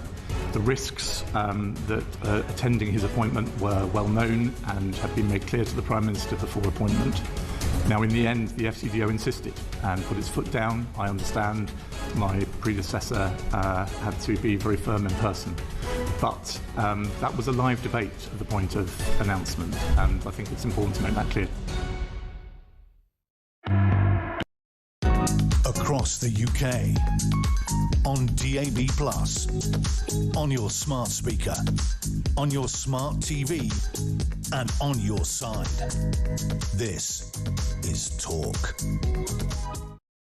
Welcome back, almost 7:30 on a Tuesday morning. You're welcome to Talk Breakfast. My name's Jeremy Kyle, not that you care. 0344 499 1000, text to 87222. For all the people going, you're only talking about Starmer, it's the only big story in town apart from the King, abroad, of course, in the United States. Beginning of that 4-day state visit. We'll have royal reporters throughout the next couple of hours. He touched down in Washington, D.C. In the early hours with Queen Camilla. He was then taken for tea at the White House, where he was served cucumber sandwiches by a butler. Sounds fantastic. On a serious note, today he'll address Congress, where he'll call on the US and Britain to come together, even when they don't disagree. The irony should not be lost. A 77-year-old monarch who allegedly is suffering with cancer, I think people know that, travels 5,000 miles and, through his duty to this country and soft diplomacy, deals with a man who, you know, Donald Trump is Donald Trump. And what's our own Prime Minister doing? Spending the entirety of his time holed up in 10 Downing Street trying to save his own skin. Starmer's got his own problems. Let's say a very good morning. Well, she's just legendary part of the show. Live from, I think, the UA, Talk's international editor, Isabel Oakeshott. Good morning. Good morning. Well, you say there's only 2 stories in town, but leafing through the newspapers this morning, I alighted on something that caught my eye, which was that apparently if you steal food from your partner's plate at dinner or you're in a restaurant, it tastes better. It really is. Stealing chips, they really do taste better from someone else's plate. We bring you here on Talk all the most important revelations. Do you know what? You're absolutely right. The front of the Times has King's message of unity as he arrives in the US. Then it has PM battles to block sleaze vote. But right at the top it's got the added flavour is danger. How stolen chips really do taste better. Do you steal the Tice man's food? Oh my God, of course. Yeah, absolutely. I mean, we all know it tastes better from someone else's plate, right? Do you have a friend? I've got a mate. You know, whenever like 6 or 8 of you maybe order a takeout, did Chinese, Indian, whatever, right? I know this was made famous on Gavin and Stacey by James Corden, but it's so true. Got a mate, Steve. He's going to order his main course and his rice and his poppadoms and his naan bread, and no buggers going near his food. Drives me insane. Got to share, haven't you? You've just got to be willing to let people take your food and you take theirs in return. You see, we've started in a very light-hearted way, me and Oakeshott, because we're about to go full on. In an hour and a half, we have the latest edition of the Foreign Affairs Select Committee. Last week we had Sir Ollie Robbins, of course, sticking the knife into Keir Starmer. This morning, Isabel, at 9 o'clock, Sir Philip Barton, who used to be the head of the civil service, he's already intimated that pressure was exerted on him to pass Mandelson ASAP. And then Morgan McSweeney, the Chief of Staff, ex-Chief of Staff, the man who went, oh, sir, sorry about that, I had 2 phones and one's been stolen. I know it was the government one, and on that one I didn't have the retraceable messages, and I don't know where I lost it, and I phoned the police, but I didn't tell them my name or where I came from. Do you firstly think, on a dodgy day for Starmer, do you think either of those will put the boot in or not? I mean, I don't think it'll get any worse for Starmer particularly than it did last week with Ollie Robbins, but it might do. I mean, Philip Barton, I think, is known to not really carry any torch for the Prime Minister. Yeah. And so who knows what he may come out with. This story is so kind of hard, isn't it, in a way, because we all know, I think the majority of the great British people, all they want is for Keir Starmer to go. And on the one hand, for Westminster observers, it is fascinating listening to these select committees. On the other hand, my God, this has gone on and on and on and on, hasn't it? And you're kind of like, look, we know the whole Mandelson thing was a spectacular screw up by the Prime Minister. It's hideous, it's sleazy, almost case proven 1,000 times over. How much more do we keep needing to reinforce the point? By the way, I'm fascinated by another story that's coming up this week. I'm not trying to deflect off Starmer, but this is Starmer related, which is the trial of these 3 Ukrainian fashionistas stroke models who are accused of arson related offences at Starmer's properties. I mean, that is one hell of a cracking story of which we've heard very little, and is, to me at this point, a lot fresher and more exciting than, oh my God, yet another top Mandarin is giving evidence at a select committee. Hold on a second. Okay. Yes. Factual. 2 are Ukrainian and 1 is Romanian. Obviously, right. It's an active case, so we'll await for justice to take its course. But with a slight little upturned grin on my face, I too look forward to that moment. Accused of is what I said, and I'm sure that we absolutely. be very fair and say they may well have pleaded not guilty. But that little smile at the turn of my mouth, we'll just see what happens on that one. This is so fascinating for me, and you know that the Starmer, and I get it, select committees, it's just we're all sitting here waiting. Last night they had the vote that actually the Tories instigated, which was to get him to face an ethics investigation in front of the Privileges Committee. Now we all know quite rightly what happened to Boris Johnson. Have you seen the montage from the Tory party? Have you seen this montage about how many times he called for Johnson to go? He's a liar, he's a liar, he's a liar.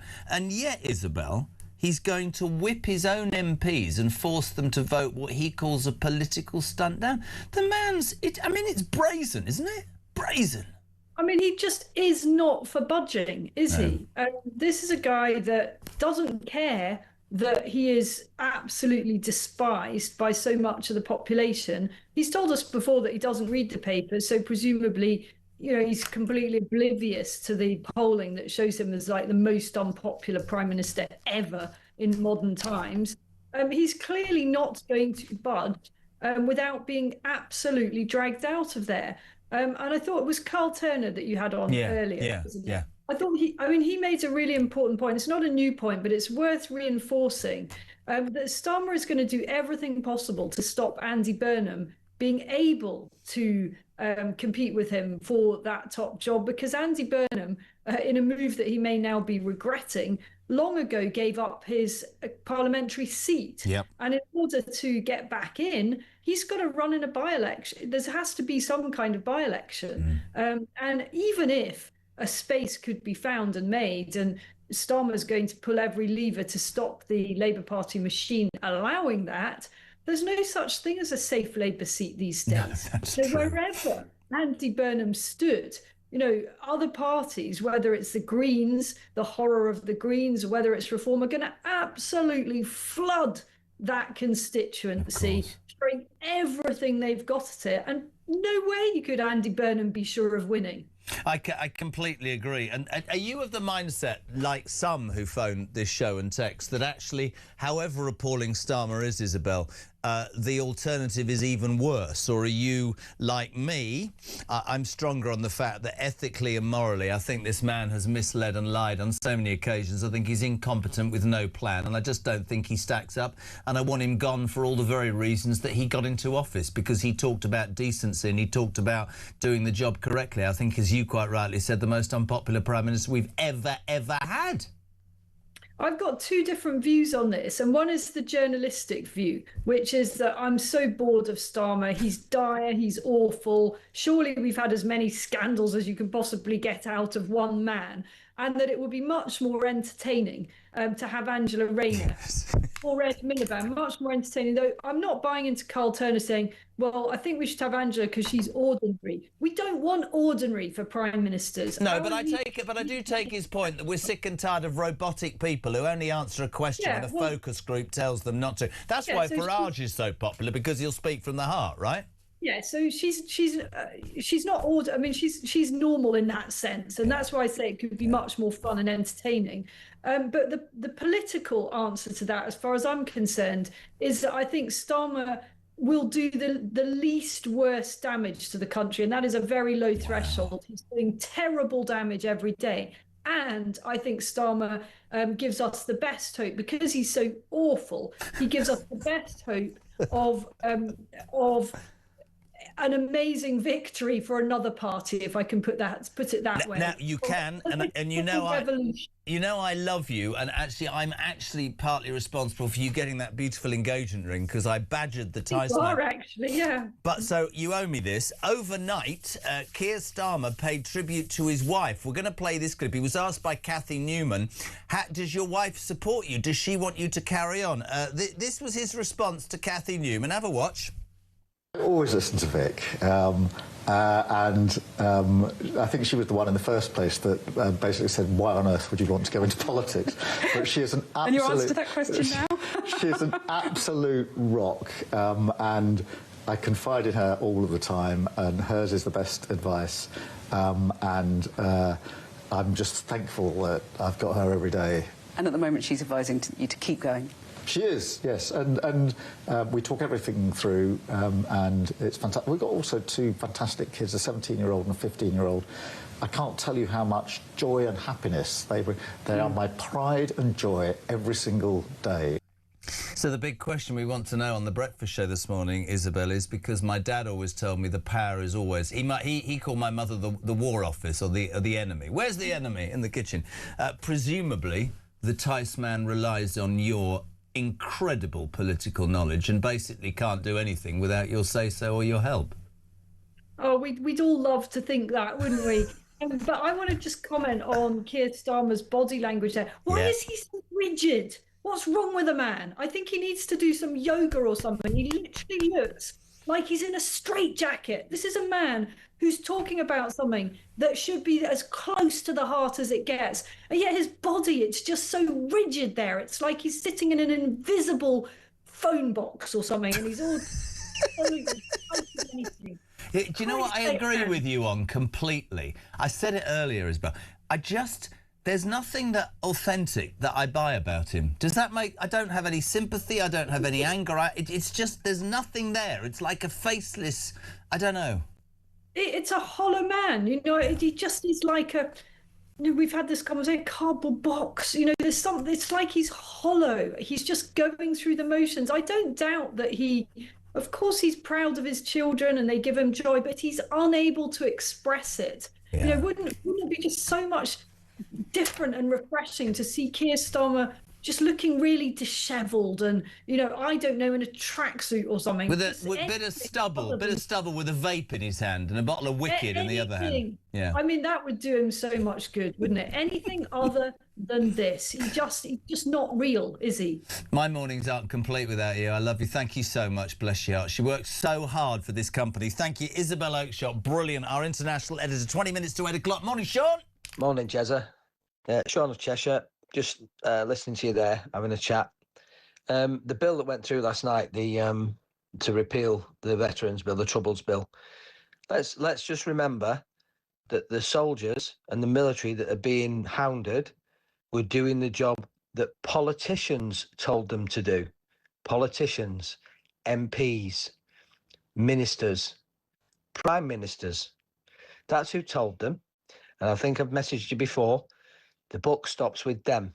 So if anybody's deciding to go and hound Private Smith and Soldier F, then really have a look who was in charge, who was the defence minister, who was the prime minister, get them in the dock and ask them why they told the MOD and the chiefs of the MOD what they were doing and the orders that they gave them, because that is who it ultimately stops with.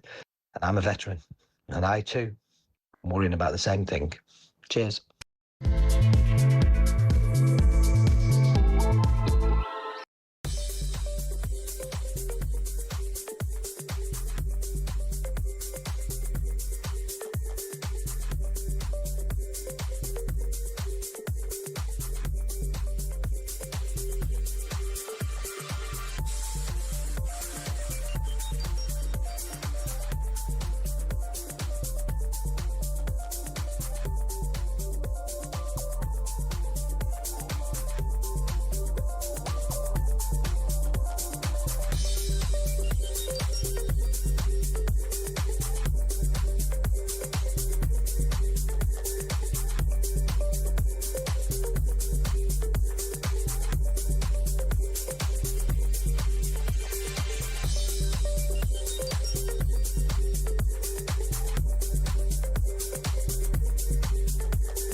across the UK. On DAB+, on your smart speaker, on your smart TV, and on your side. This is Talk. Welcome back. I know this show is full of news, but one of those adverts has just wound me up. You know this I am a robot rubbish? In the name of God, do you know what happened to me yesterday? I need to do it to me. How many traffic lights? I haven't got my glasses on, got it wrong, got locked out my own bloody phone. How does that work? I am a robot. 0344 499 1000. We do love all of our advertisers, though. It's a fantastic ad. 0344 499 1000. Yesterday, Argentina's vice president renewed Buenos Aires' claim to the British overseas territory, the Falkland Islands, by saying Falkland Islanders should go back to Britain. Argentina's claim to what it calls the Malvinas has recently, of course, boosted when Donald Trump threatened to review the official US position on the islands after the UK refused to join his war on Iran. I'm delighted and honoured to have my next guest on, a Falklands veteran, a man who suffered so much, was awarded the CB and has become an incredibly vocal voice for the island and the armed forces. Simon Weston, a very good morning and welcome to Talk Breakfast. Good morning, Jeremy. Let's start with that. We've become, I think, quite used to Donald Trump, the ups and downs of him. I don't think that's what this should be about. You all those years ago, and I remember I was a youngster, I remember following the bravery of so many people to go and do that, and it makes a mockery of where we're at today. What's your response to the Argentinian vice president saying Falkland Islands should go back to England, my friend? Well, the vice president of Argentina, first of all, needs to read the history of the islands to understand that the islands were never Argentinian.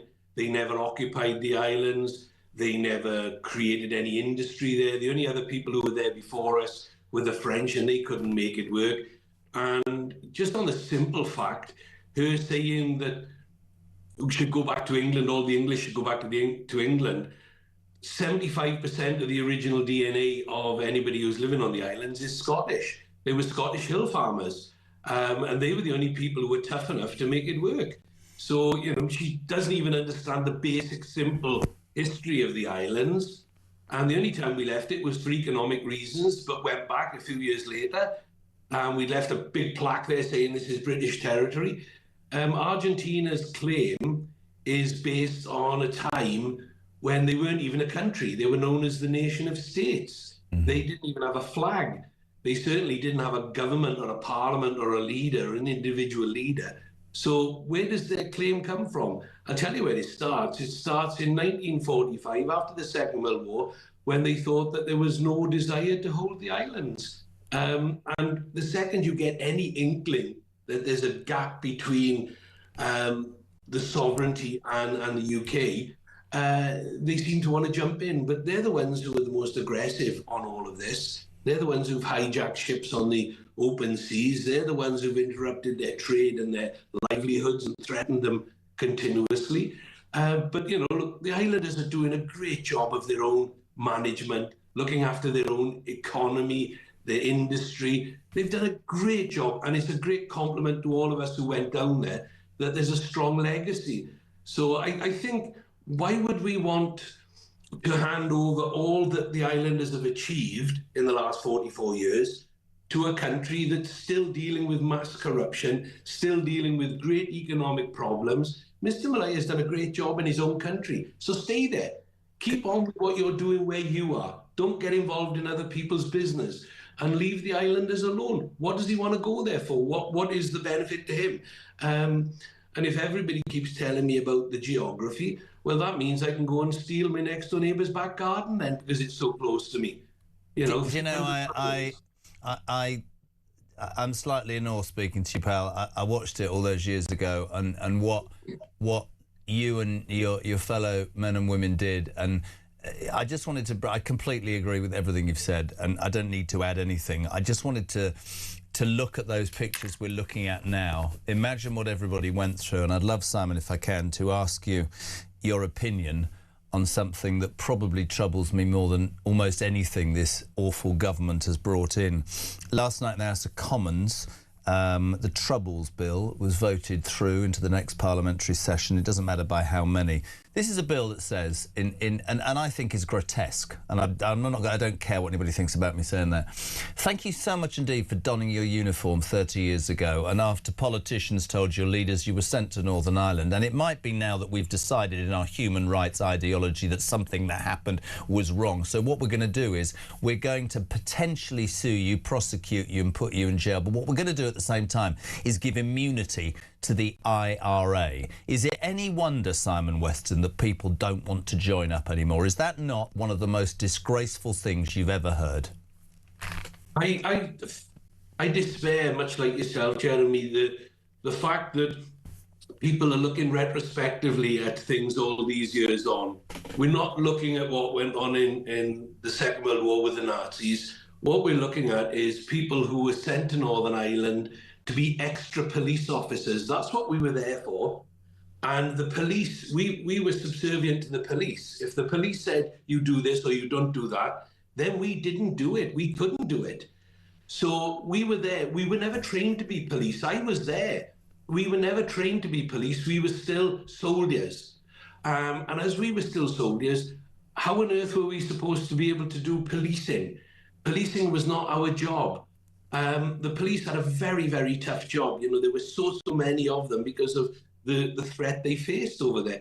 But then for people 30, 40 years later on to sit in their ivory towers, pick up a piece of paper and to understand the enormous adrenaline threat that you face in having to make a decision, and the fear, if you'd have known that just by making one poor decision, you could then be dragged into court, thrown into jail for 15 or 20 years for potential murder.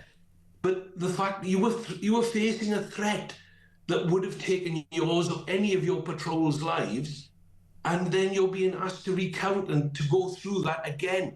And when all of the evidence that was ever given at different times, people were told, they were promised, they were given assurities that it would never be used against them. And now, all this time later, we have this guy you're showing on the TV screen, I can't bring myself to say his name, this guy who is hunting people and has spent his whole career hunting people who did their job the best they could with, in truth, poor training. Because we weren't trained to be police officers. Simon, I could literally talk to you all day, mate. I hate the fact sometimes that breakfast is so quick, but I meant what I said, mate. It's an absolute privilege to speak to you. What you and your fellow servicemen and women did, in my mind, is one of the most impressive things ever. And I loved chatting and hearing what you think now, and we thank you so much indeed. Legend, absolute legend, British Army veteran, Simon Weston, CBE, there on breakfast. Rob's driving Chloe to school. Have a good day, Chloe. Not school, college. That was embarrassing, Jez, wasn't it? Morning, Carl. Hi, Jeremy. Carl from Coventry here. Can I just say, it's a shame Carl Turner isn't still in the Labour Party. Because if anyone out the Labour Party deserves to be the next MP, it's him. The old school. He's talking sense. He's the only Labour person that talks sense. And you know what I've got respect for? That now he's an independent. He hasn't gone like most of them as soon as they've been kicked out of one party or the other. Oh, I'm going to reform, I'm going to reform. No, he's gone independent and stuck to his own values. This man is a diamond. Other MPs should look at him and learn.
the handover briefing I was getting as I arrived at post was what I felt was a generally dismissive attitude to his vetting clearance. The focus was on getting Mandelson out to Washington quickly. Despite this atmosphere, an atmosphere of pressure, the department completed developed vetting to the normal high standard. Because the vetting process is not there to determine fitness for office or reputational risk, it's there to protect national security.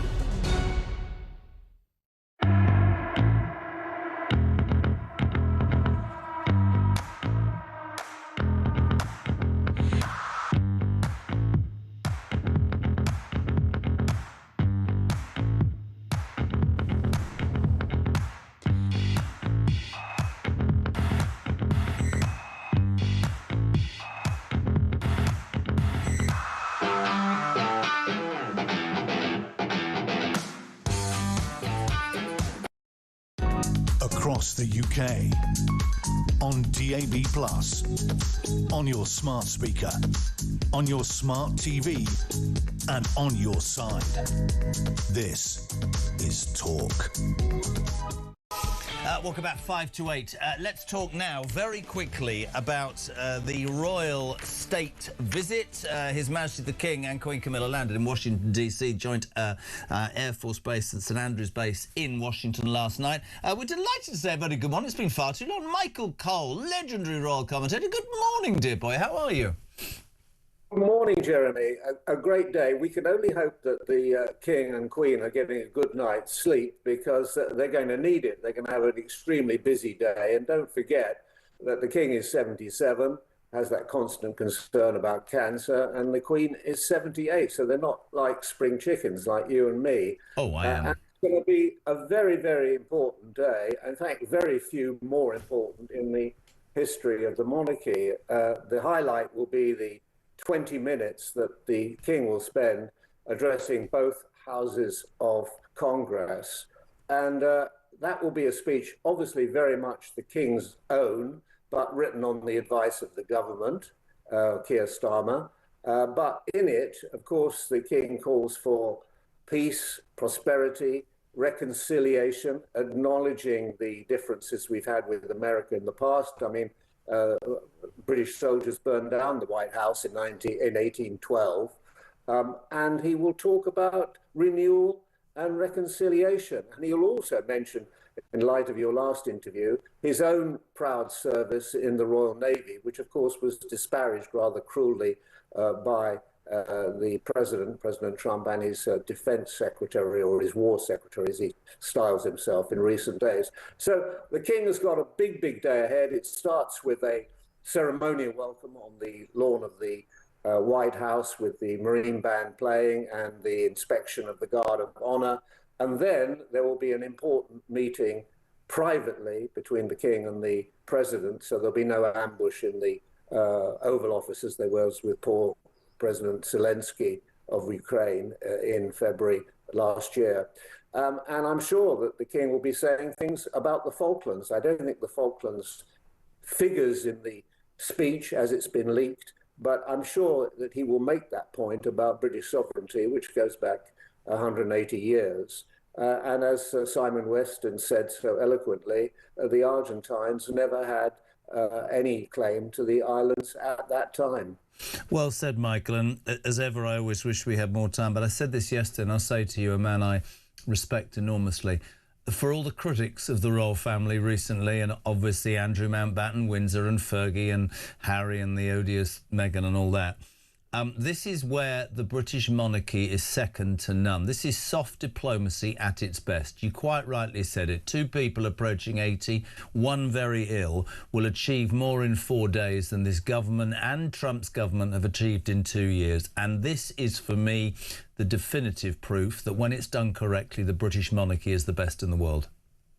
Well, our alliance, and the King says that there is no alliance more important in human history than the one we've had with the United States. And he will stress the importance of NATO as well, and alliances, and coming together, and unity, and all of those things. And as you say, he will do it man to man, and he will achieve more than the government has had. In fact, he may even save the government's blushes, because let's make no mistake, we depend upon America a great deal for our defence, and the rift that has opened up, the chasm that's opened up between us, is very regrettable. And if anybody can repair the damage that's been done in recent days, it is the King, and the Queen should be playing her part, and that's right and proper, and we can only wish them well. Michael, please, next week, come on, we'll do more of this. I'd always love to have more time. Looking very splendid there, sir, looking very well. It's good to have you on. Good man, thank you. Michael Cole, legendary royal broadcaster and commentator. They're talking about the King and Queen. Charles and Camilla landed in Washington, D.C. overnight. They're in the White House, and today, as Michael said, he will address Congress, where he'll call on the US and Britain to come together even when they do not agree. It's almost 8 o'clock. We're live across the United Kingdom. Talk Breakfast is on. Sarah Pochin, the First Lady of Reform, out of the news at 80344 499 1000 if you want to be on, and the news at 8 is next.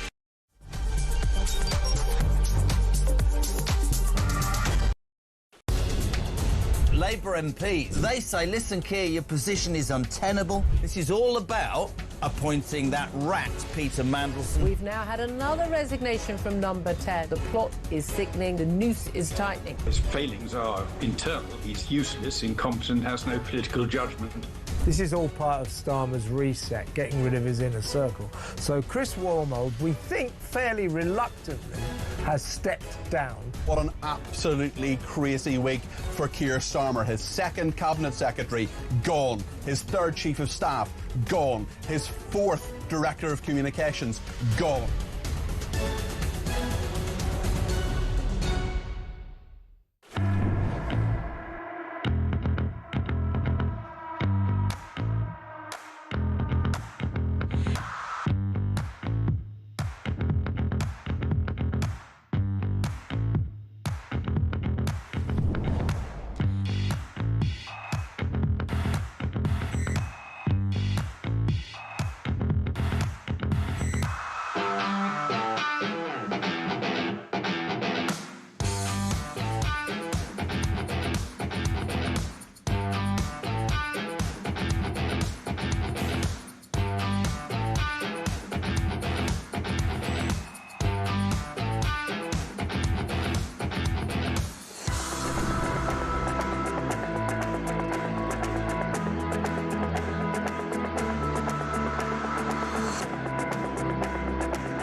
Labour MP, they say, listen, Keir, your position is untenable. Across the UK, on DAB+, on your smart speaker, on your smart TV, and on your side. This is Talk.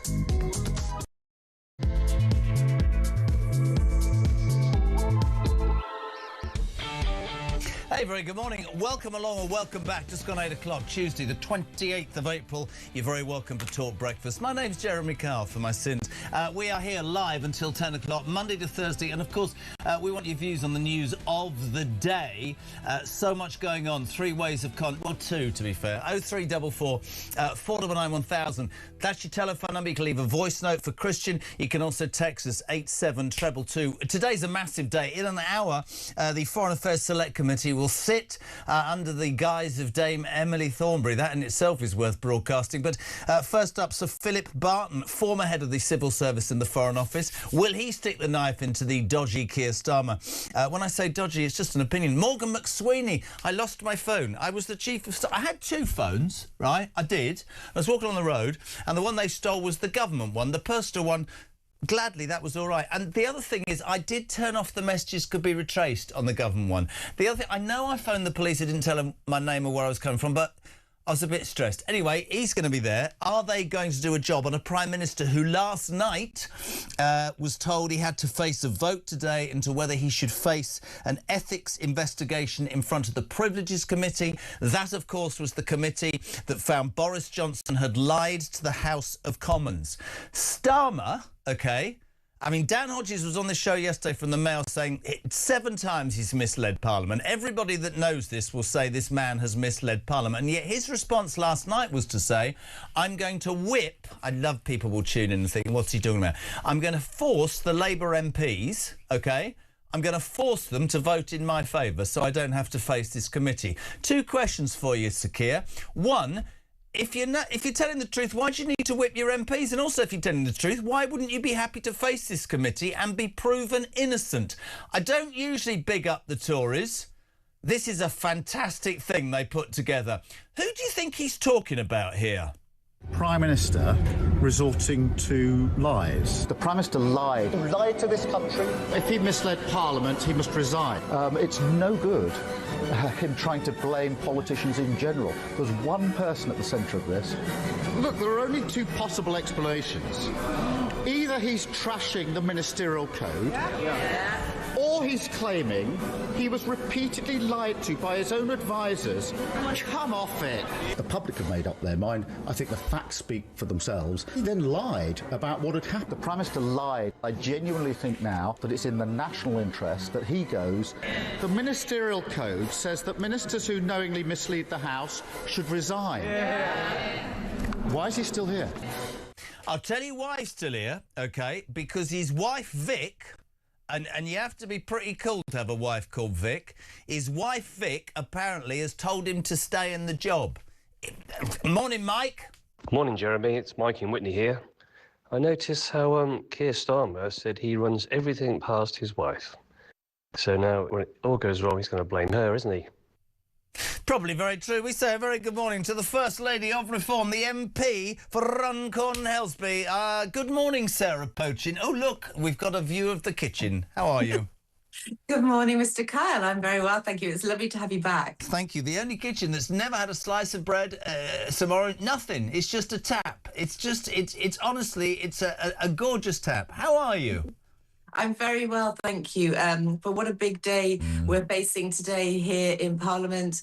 You know, the time has come once again for the Labour MPs to give their verdict on their leader, on their Prime Minister.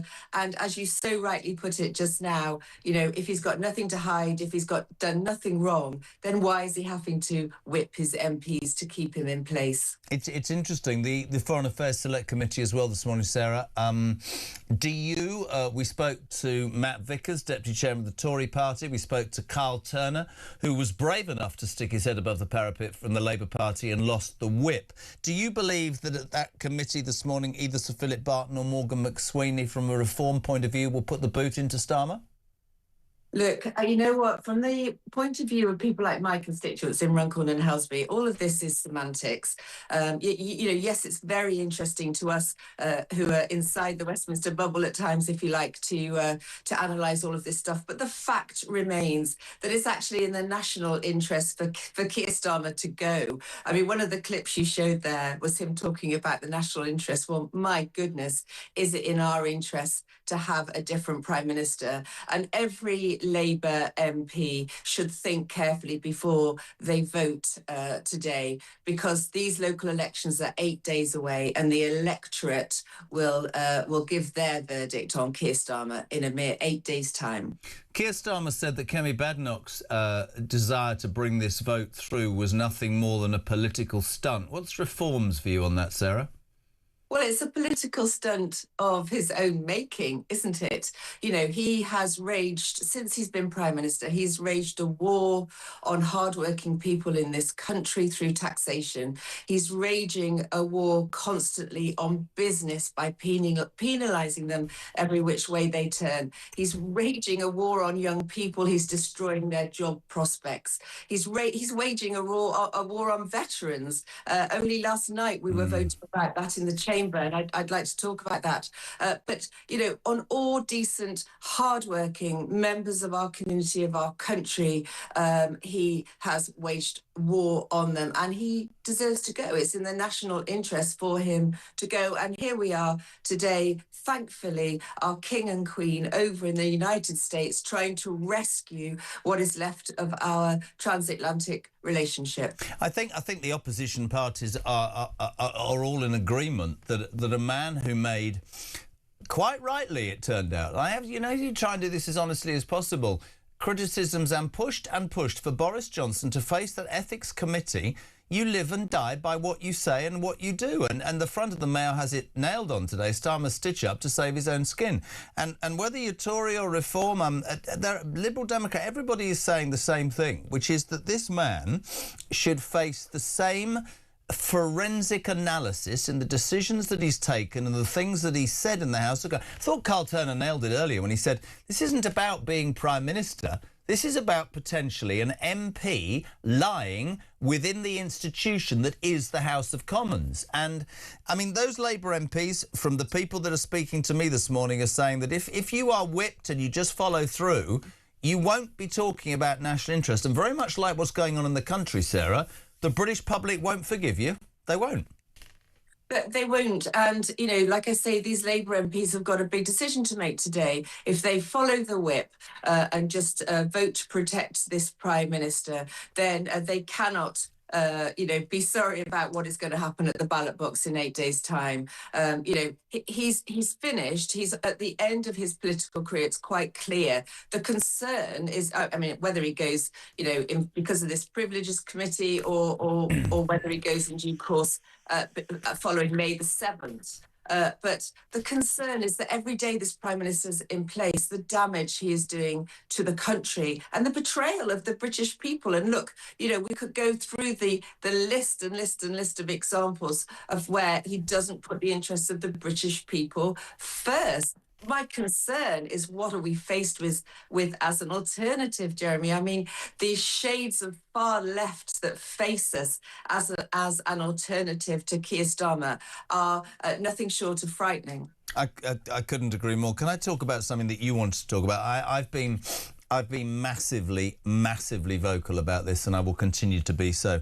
Last night, MPs voted to continue the Troubles Bill into the next parliamentary session by 279 to 176. Although a majority of 103, that means, my maths isn't that good, but almost 200 MPs either abstained or didn't vote.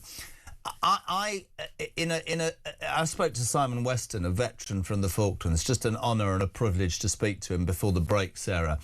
What we're saying to people who 30 years ago were sent to a territory to carry out a duty by elected politicians is, if you're in your care home or wherever you are, there'll probably be a knock on the door very soon, because this human rights lot will basically set out to prosecute you and possibly put you in prison. And just by the way, if that doesn't make you feel bad enough, we're going to give immunity to the IRA. I have sat here and I've had opinions on a lot of things. Some people agree with and some don't. I've never seen response as I saw yesterday to this. This is the most disgusting and vile piece of legislation. Matt Vickers said it. I'm sure Reform will say it. I think it's a disgrace.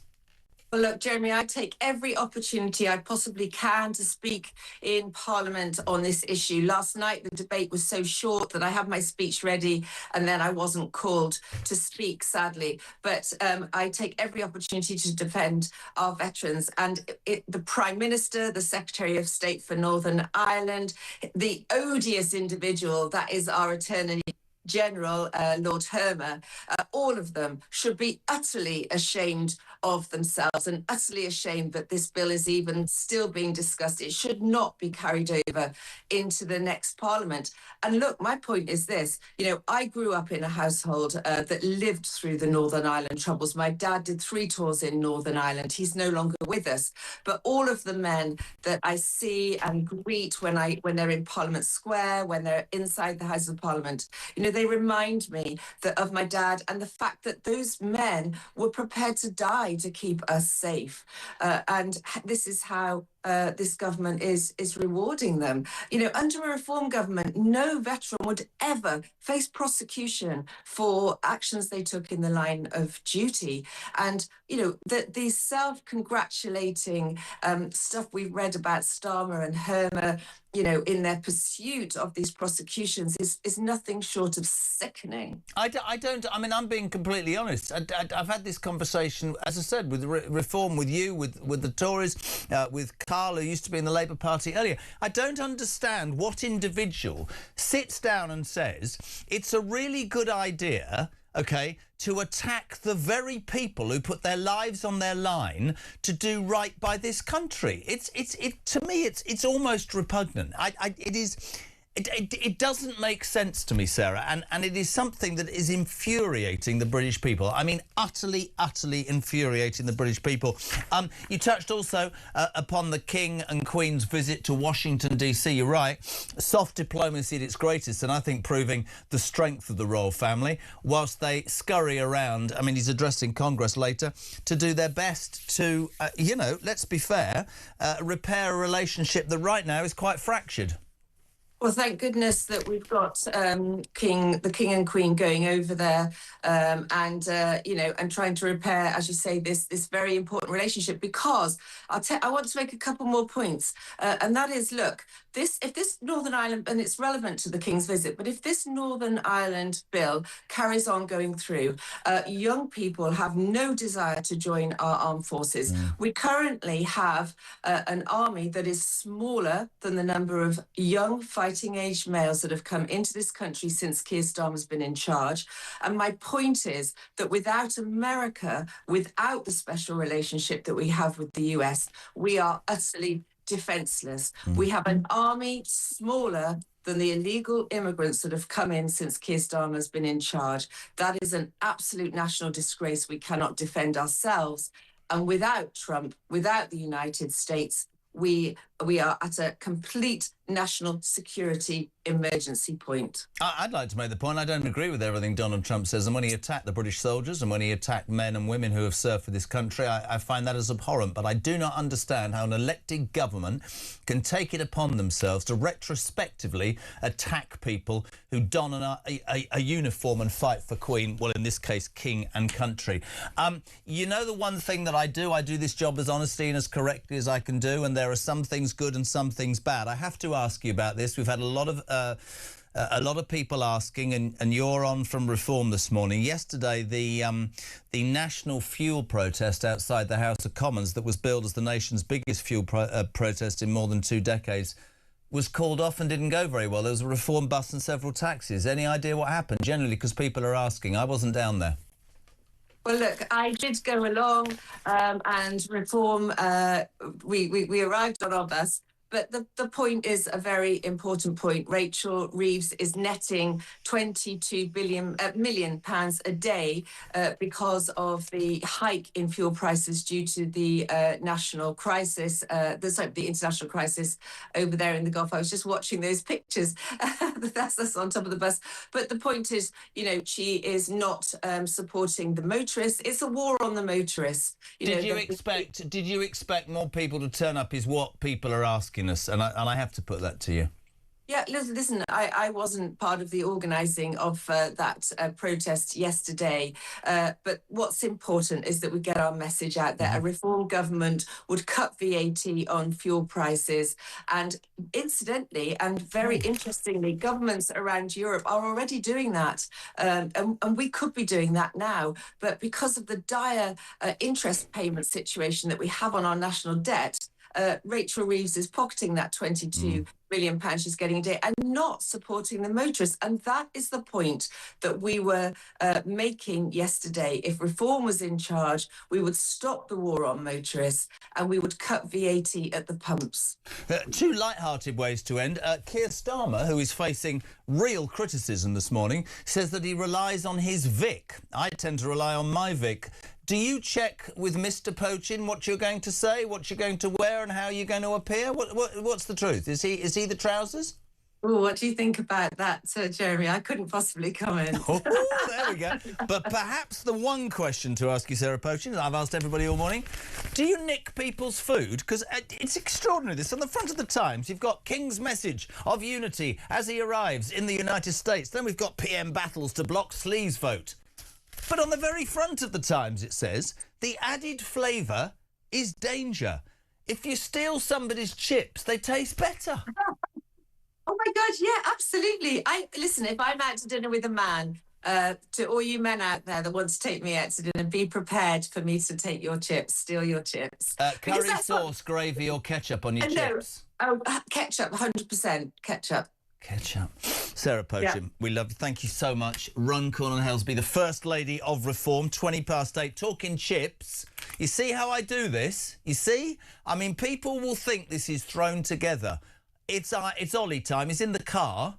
Oliver's favourite thing is ketchup and chips by a mile. It has to be the right ketchup. Don't get ketchup when you're in Portugal that's not. Don't get it from McDonald's. It's got to be ketchup, and then you've got to have lots and lots of ketchup. Good boy. Have a great day at school. Rissy Roo as well. Listen to my Vic. She'll tell you what to do. 8:20. Morning, Dan. Morning, Jezza. It's Dan from Kent. What Starmer's doing, whipping up his MPs to save his own skin, force to stop an inquiry. He's dangerous. If he gets away with it this time, he'll use it time and time again. He's basically turned one of our oldest constitutions into a dictatorship. And I'll finish with what I heard the other day. Completely sums up Keir Starmer. He has a humiliation fetish. Great show.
when I was growing up, a profound love of the British Empire, actually, and the good that Britain did for the world. And yet, to have that view today seems more of an exception than the norm. Over the past week, I have been living on the coast of Belgium. Small boats leaving the Flemish coast to go to England. So far, 20 small boats that have left the Belgian coast to come to England. When they saw that drunk woman at 5:45 a.m. in the morning, they just felt contempt for her. They took advantage of her. They are barbarians.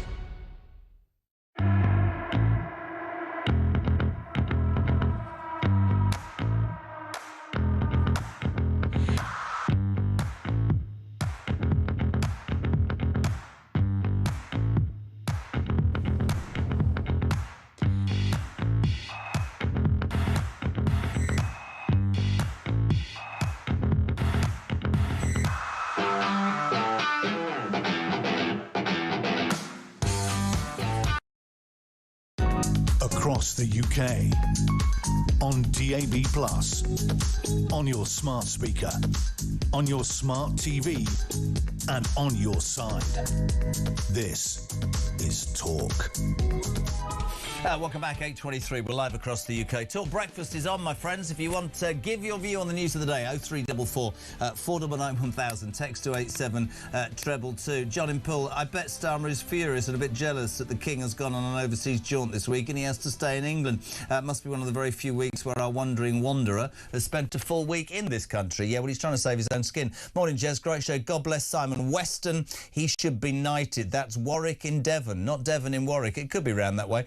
Paula James is in Bexhill on Sea. I remember watching Simon during his treatment for his awful injuries he sustained during the Falklands War. I cried with him and I admired him at the same time, and I'm just so pleased he got through it and has done so well in his life since. Thank you. Oh, by the way, Charles, as well. Argentina always bangs on about the Falklands when their country is crashing to appease their people. 4 years ago, there were 45 pesos to the pound. Today's rate is 1,914, and we thought we were screwed. Can I make the point? Many people have touched upon the fact next Thursday, the local elections, and when you broadcast during this sort of time, you have to be as balanced as possible. This morning, we've had the Deputy Chairman of the Tory Party, Matt Vickers. We've had Carl Turner, ex-Labour, now Independent. We've had Sarah poaching for reform. It's important. We try very hard to put everybody's views forward. You won't be surprised to know the Labour Party, we ask every day. I mean, Bridget Phillipson was on the round today. Won't give me the time of day. I've offered. Delighted now to be talking about the Greens. Good mate of mine. It's been too long. Colin Robertson, great piece. Page 10 of The Sun. How are you, son? I'm very good. Page son of The Sun. How are you, son? That didn't work. Well, no, it sounded okay to me. I'll let you off. This is MP's glimpse of green dystopia. Hannah Spencer, the newly elected MP for Gorton and Denton, says lunchtime pint is bad, but heroin is okay. In a nutshell, yeah. She's done this incredible interview where it was an extraordinary interview where she sat down with one of her sort of preferred kind of like online lefty echo chambers. You know, she's probably not going to come on your show. No, you know? no. And she sat there and she's gone, oh, you know, she's been in Parliament 5 minutes. She's gone, oh, I don't like it. I've seen people drinking when they're supposed to be going to vote. You know, you wouldn't have people drinking if they worked in the bank or they worked in the supermarket and this, that, and the other. And essentially, what she's trying to say is she's basically dobbing in everyone at Parliament and saying they're all. You know, getting all, you know... On the source? On the source. But isn't that true? Well, I mean, is it true, is it not true? I mean, a lot of these votes that she's talking about, some of them take place sort of 10:30 at night. And actually, if you're voting in Parliament, you either care about it and therefore you're not going to change your mind just because you've had a couple of sherries while you wait for the division. I mean, it's quite an interesting point. I mean, I read your article. It's brilliant. Read it. Page 10 of The Sun. You know what? Everybody knows what I think about The Sun.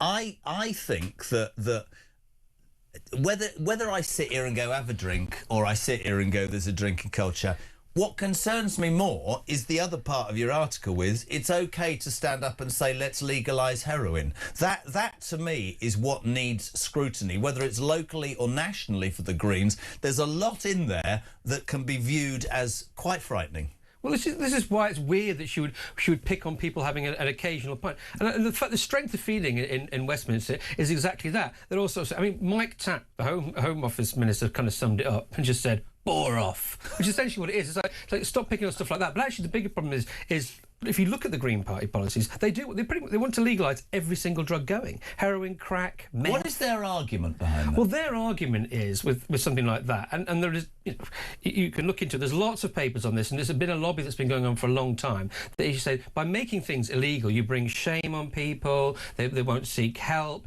You criminalise them. You put them in jail when they should be getting treatment and all the rest of it. And you know that's you know, a debate that they want to have. But it's been had many times before, and the net result seems to be, actually, no, let's just keep them illegal and deal with people in that way. I mean, we've got a clip. Listen, we're allowed to have our opinions. I agree with you about the drug thing completely. I did a show for a long and used to write about it.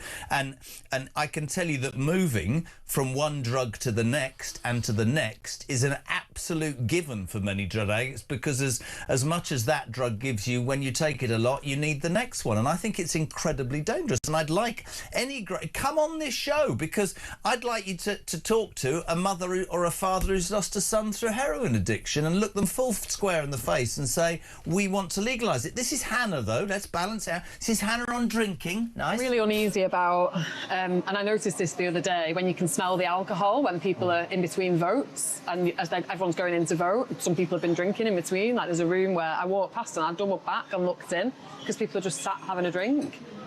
But again, that's a job. Like, I can't imagine if a cleaner did that or someone working in a bank, like, had a few drinks and then went back to work, like, a bit, you know, like smelling of alcohol, like, that wouldn't happen. And I think there's been so many cases recently of, like, questionable and dangerous behaviour from, you know, allegedly from MPs, but staff, like, because this culture of a really unprofessional and worrying setting where people can just drink alcohol. Listen, everybody's entitled to their opinion. The other thing that if I was looking at a Green manifesto, I'd be talking about the fact they want to open our borders absolutely, welcome every single person who wants to come here and give them a house. Well, this is the thing. By being really open and left-wing and all the rest of it, they're just creating more problems. Yeah. So, yes, if you go back to the drugs thing very quickly, if you say, well, legalise drugs, and then then people, you know, there will be no shame. You can sort of say, well, yes, I'm addicted to heroin, but, you know, it was legal. So I'm not going to be criminalised for that because that's my addiction and I feel terrible and I want to do something about it. So then you have the service that will fix you and there's no shame around that. But the problem is, I'm pretty sure that if you legalise all drugs, you're just going to end up with more people banging on the door saying, can I have help? So that's the thing. So, yes, you are providing help. And who doesn't want to provide help for people who are in trouble? But the problem is, I think you'll just create more people who need that help. Because actually, when you start taking drugs, for the vast majority of people, they actually quite enjoy it. It takes a while for it to start impacting your life and then your family, and then you end up homeless or whatever, that might take you to the door of all these new places. Do you know how many people have looked me full square in the face on television and gone, I'm just a social drug taker, I'm in charge of it, really? Really? Absolutely ludicrous. Yeah, then comment. 2 years later, they're living on the streets. Absolutely. It's interesting for me, the Greens, but we should make this point in a balanced way. You said it to me off air. Latest national opinion polls, not talking locally, national, nearly 20%. Yeah.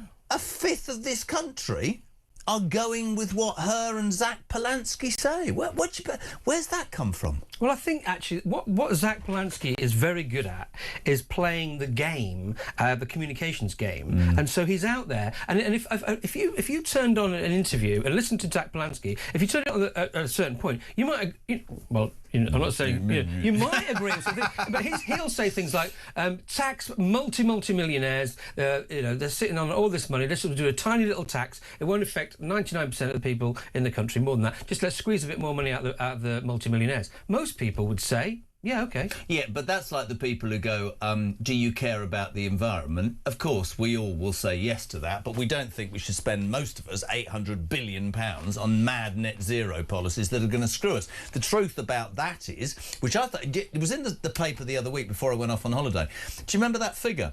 For the first time in history, the amount of money that we get from the Exchequer or tax on people, $331 billion, was less than the benefits. Was less than how much we were paying out. My argument will be to that, you live in a country, you make a success of your life. Do any of these people who want all these successful people to disappear, do they ever work out how much bloody tax these multimillionaires pay, which goes to the country, or does nobody ever have that conversation? But this is the thing, people aren't interested in that. No. They're interested in quick solutions, which they think are quick solutions. They like the sound of that. They like the sound of saying, so hang on, you won't tax me anymore, but you'll tax some multimillionaire who I'm never going to be. You're going to tax him more and make my life better. Well, that sounds great. Doesn't it? Of course it sounds great. Yeah. You cannot say that does not sound great. For the vast majority of people in this country, because things are more complicated than that. It's a bit like, Magic Grandpa and Corbynism and all that, and everyone sort of said, and I had friends sort of saying, yeah, I like what he's saying. I like what he's saying. I'm sure you like what he's saying, but you're not going to like what he does, because it's going to bankrupt the country. That's exactly what's going to happen with the Greens. This is completely irrelevant, but I'm going to say it to you. I never thought that I would appear on TV and radio and say the following, which I said yesterday. There isn't a part of me that agrees with anything that Jeremy Corbyn said or did. But I have this grudging admiration that he stood on a platform that he laid out, he got 34%, he had a plan, and he stuck to it, unlike the present incumbent who doesn't even seem to know what day of the week it is. And that's not me being pro-Corbyn. You've enacted response straight away. So Hannah wants to ban alcohol, but jacking up or snorting a line, that's OK, says Robbie. Brilliant. Morning, Jake. I have no issues with MPs taking a drink in House of Commons. What I do have a problem, says Graham in Stirling, is it being subsidised by the taxpayer. That's a good point. That's a really good point. If she said, I walked into a stranger's bar and a pint was, I don't know what it is now, probably like £3 or something. Yeah. £2.50. Why is it that? Because they're not paying all the tax and all the rest of it. So that would I would say was the issue. And that doesn't seem very fair to me. And we've talked about this a lot. And MPs get a lot of perks. They do. There was the expenses scandal, the cheap drinks, subsidised drinks, and subsidised fillet steaks for lunch. With subsidised fillet steak for lunch. I've seen this stuff on the menus down at the restaurants there. And, subsidised bottles of wine, all the rest of it. That is something that she could have landed a blow on. But no, she's just gone for this miserable, joyless, you can't have a pint at lunch. No one's having a pint at lunch. As I say in the thing today, I think they are having a pint at lunch. They're just not inviting you along. Do you think that parties like, say, the Greens, Reform have been accused of it yesterday with that fuel thing? Do you think that they think the way forward is to jump on populist bandwagons like anti-alcohol, like anti-fuel? Do you think that this is a response to the two-party thing that's gone on for years, where two parties are suddenly going, Christ, we aren't going to be elected, and these other parties have joined the party, for want of a better phrase? Well, I mean, this is the thing. You've seen what's happening with Reform as well. Reform are kind of moving slightly nearer the middle. They're getting rid of some of the more sort of extreme language and some of the more sort of extreme policies and that sort of thing. I mean, having things like, appointing someone as a Muslim who's going to be their mayoral candidate, that just didn't go down very well with a lot of the old people that were backing Reform, and they were saying, well, that's fine. We don't necessarily want them. There's certain elements to their party which they don't really want on board. And with the Greens as well, again, we're on the fringes and moving more towards the centre ground. They are also saying, well, we don't want some of the more extremists then. You've seen recently that they've booted people out of the party. Latest was that guy Mark Adderley, who is one of the Sawala's husbands. And he's a kind of lefty firebrand. And he was sort of talking about, which is, again, Labour had this, and now the Greens have got this, which is a sort of an anti-Semitism problem. Because a lot of the people that they've got on board that they're attracting are the kind of, free Palestine people and the rest of it. And, within that, you are getting people who are just straight up anti-Semitic. This is a really interesting point about parties as we approach nationally, but locally to a degree. Is you're absolutely right. You've got the Restore lot, which most people would say are further right than Reform, and Reform have moved to a point of being perhaps what the old Conservatives, Greens as well. Here's a voice note. Leon, good morning. It's about you. Morning, Jezza. Regarding the Green Party and their disdain for members of Parliament having a little drink at night, I wonder if every single Green official would submit to mandatory drug testing, since they want to legalise drugs. Let's do that and see where that takes us. It's interesting, isn't it? It's a great point. But also, as one of my colleague Jack, our political editor, was saying, her words will annoy every Green, because she's basically said to all, I mean, there's only 5 of them, but she's but any other person who's standing for local councils or who's in the Green Party can't be seen with a drink now at all. Exactly. Cannot be seen. Thinking, hang on a minute. So I can make you laugh, right? So all Labour candidates are banned from pubs because they get thrown out because they want to ruin them. Now the Greens can't be seen anywhere near the pubs, and there's Farage with a pint in his hand the whole time, yeah? Exactly. Where are the Liberal Democrats? Oh, well, they're probably just waking up to it. They'll probably put a statement out this afternoon. Absolutely. By the way, great article. And he's a top man. Page 10. Oh, it's up there.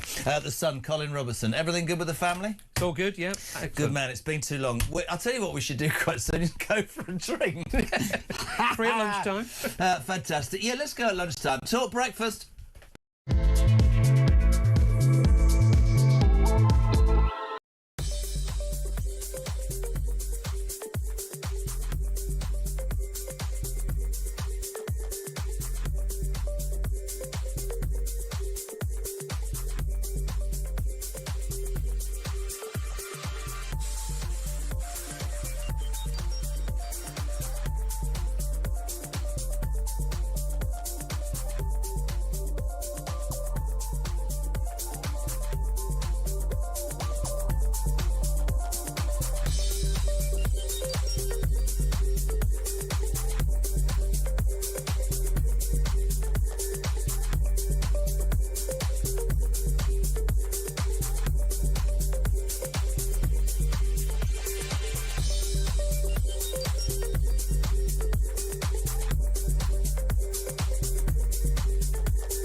across the UK. On DAB+, on YouTube, on your mobile, and on your side. This is Talk.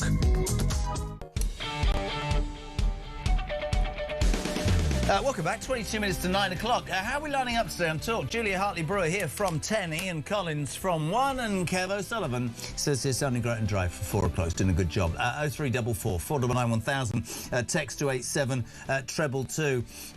So many of you wanting to respond. Morning, Jez. I'm actually astounded and furious that Starmer can literally tell his MPs how to vote this afternoon. If this was a court case, he would be arrested for tampering with the jury. Yet again, one rule for him and another for everyone else. It's absolutely sickening, says Tracy in Chingford. Amanda in London. No-show for reform fuel protest. The time will come when the streets are overflowing with the protesters, Jez. Right now, the silent majority are biding their time. This is anonymous, but quite interesting, because we asked Sarah Poaching about yesterday. It was supposed to be a huge rally. It was called off in the end. A reform were down there for a while, a couple of taxis, but not perhaps the number of people they were expecting. But the point was made. This says, note to reform. Reform supporters work on Mondays. Pretty dumb day for a demo, and that's from a Reform voter, which is quite interesting. James is in Liverpool. Morning, Jay. Jez, a 2-tier Teflon kid will get away with anything. He has his MPs by the balls. Brilliant. As most of them are career politicians who have not done anything in the real world, have no skills, and are terrified of losing their jobs. Sounds like me. Pete's in Wiltshire. Given Starmer's confides in his Vic all the time, do you think that she passed a security vetting satisfactorily? Sounds like he might be discussing sensitive information. Can you imagine him being No, don't start. Margaret's in Birmingham. If Starmer loves Vic and the kids so much, I've got a theory. Why don't you bloody well resign so you can spend more time with them? Maybe they don't want him to. Maybe that's why she says it. Maybe that's the point we've all missed. 20 minutes to 9 o'clock. We're keeping the stories coming. Yesterday, the Tories sent a bombshell letter to Starmer, basically saying you need to apologise to the grooming gangs, to the victims. You failed drastically. I've talked about the Troubles Bill this morning, and I've talked about this story incessantly. There's much about this country I love. This is a national disgrace and a national shame. And of course, we get all hung up on, different religions, races, creeds. I'm not bothered. I've said it before and I'll say it again.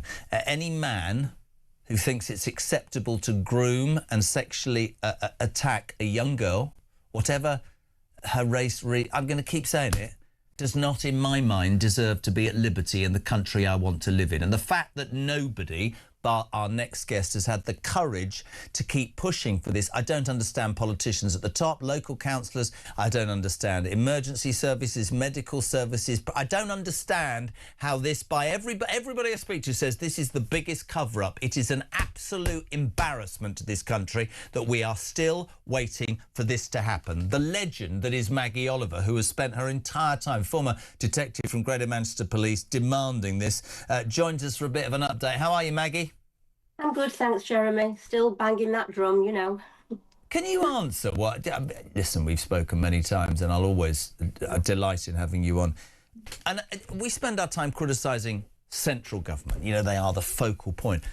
But if this is true, and the Tories, that letter yesterday, I think, was spot on, if they are onto it, and they were in power for 14 years, they too also hold some responsibility. The whole of, it seems, the system has covered this up for far too long. Yeah, I think you've hit the nail on the head, as always, Jeremy. Let's get it right. An apology is nowhere near enough. And the letter that Chris Phipps sent to Keir Starmer, I don't disagree with. But the issue is that actually what that letter says is precisely why I resigned from the police in 2012. So this is not new. This is old news. And for me, the issue is that it shouldn't have taken, 14 years of my life to get this letter which is being shown as a new thing. You know, what it says is absolutely right. Keir Starmer, at the time when I was working on Rochdale, which is what this letter is all about, he was the Director of Public Prosecutions, the top of the CPS. Yep. And he has now publicly owned or claimed credit for that case and for the charging decisions. That's something that I didn't know in 2012.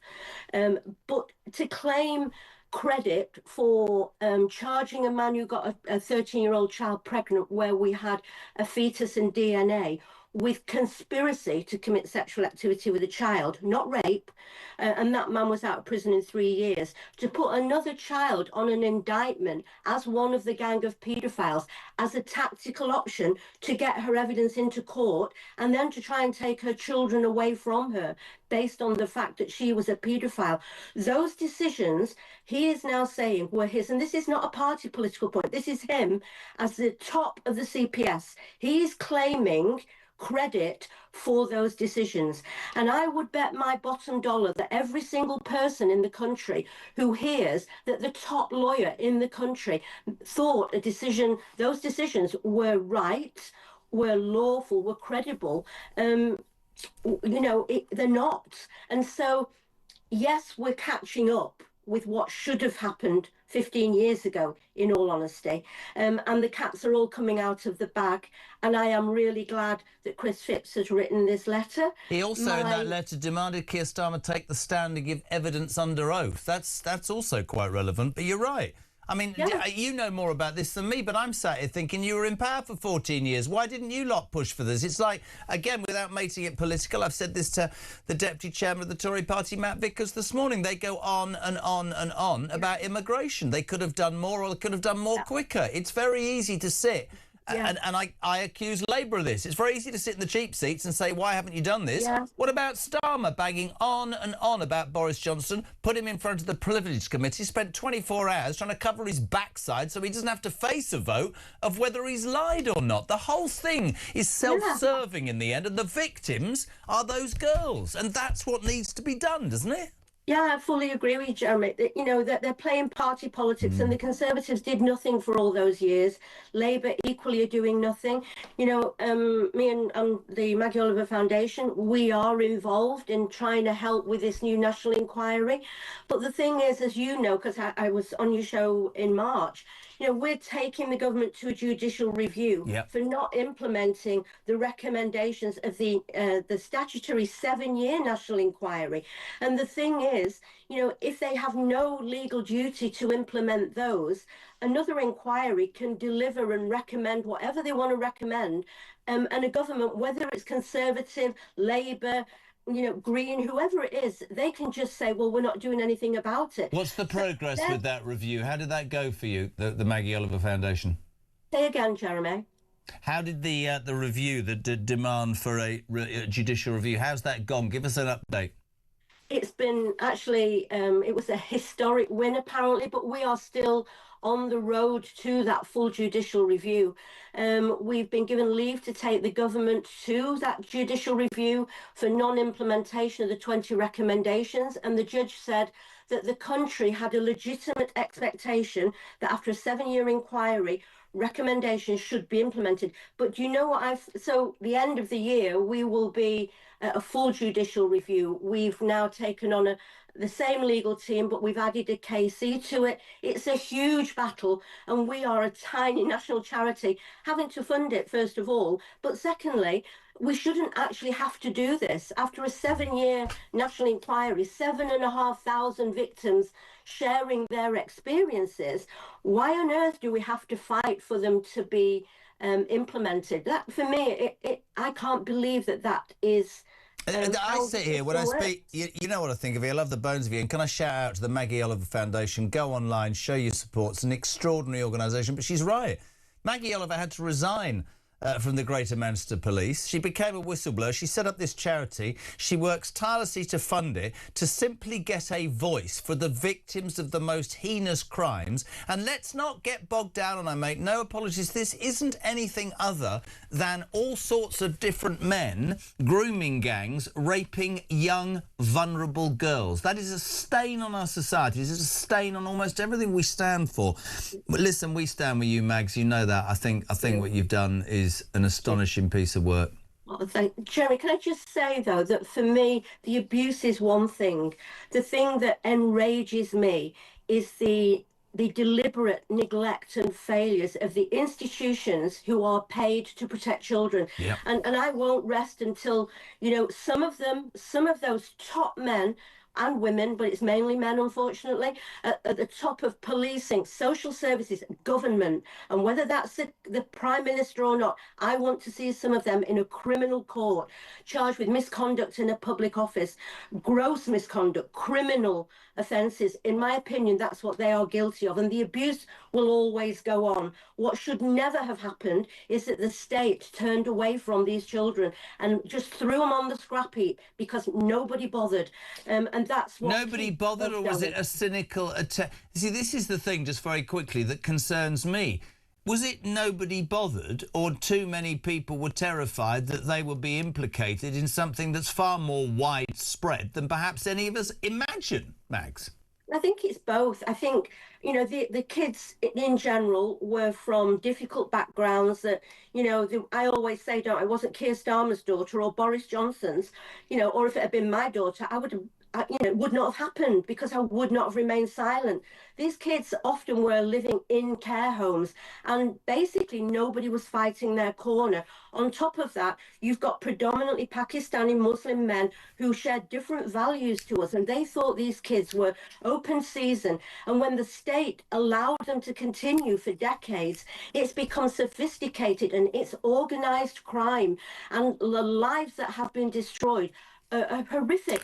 They're countless.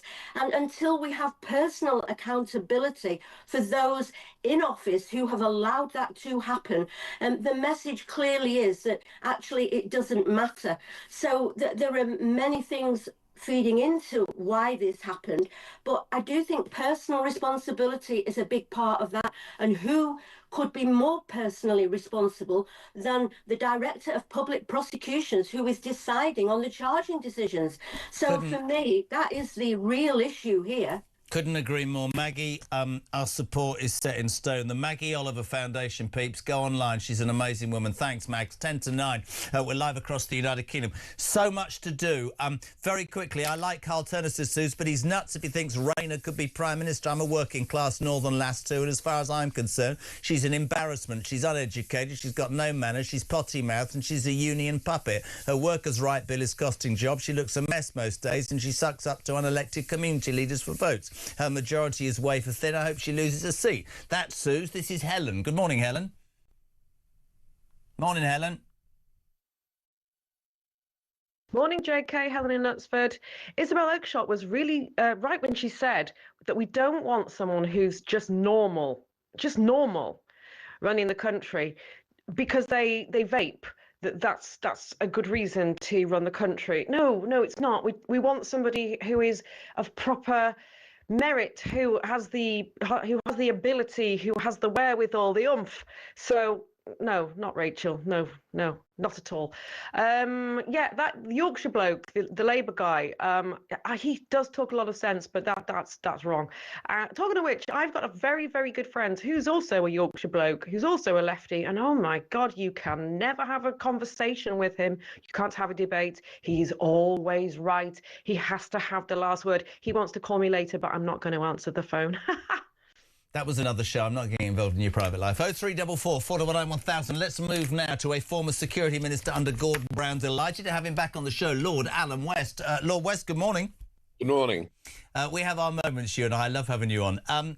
Can we talk about the Troubles Bill very quickly, ex-security minister? I don't know what your thoughts are. Last night this passed, despite about 200 MPs abstaining. Can you, as a former security minister, just put into words why veterans who have donned a uniform and whose politicians have sent them to do a job should 30 years after they finish serving be faced with a human rights ideology that says there'll probably be a knock on the door, we'll probably prosecute you, by the way, oh, and we're giving immunity to the IRA, because it is beyond anybody that I talk to. Unbelievably bad. Well, I think it's a total disgrace, and a whole group of our senior officers have been saying since they talked about amending this bill and putting those details in, that this is completely wrong.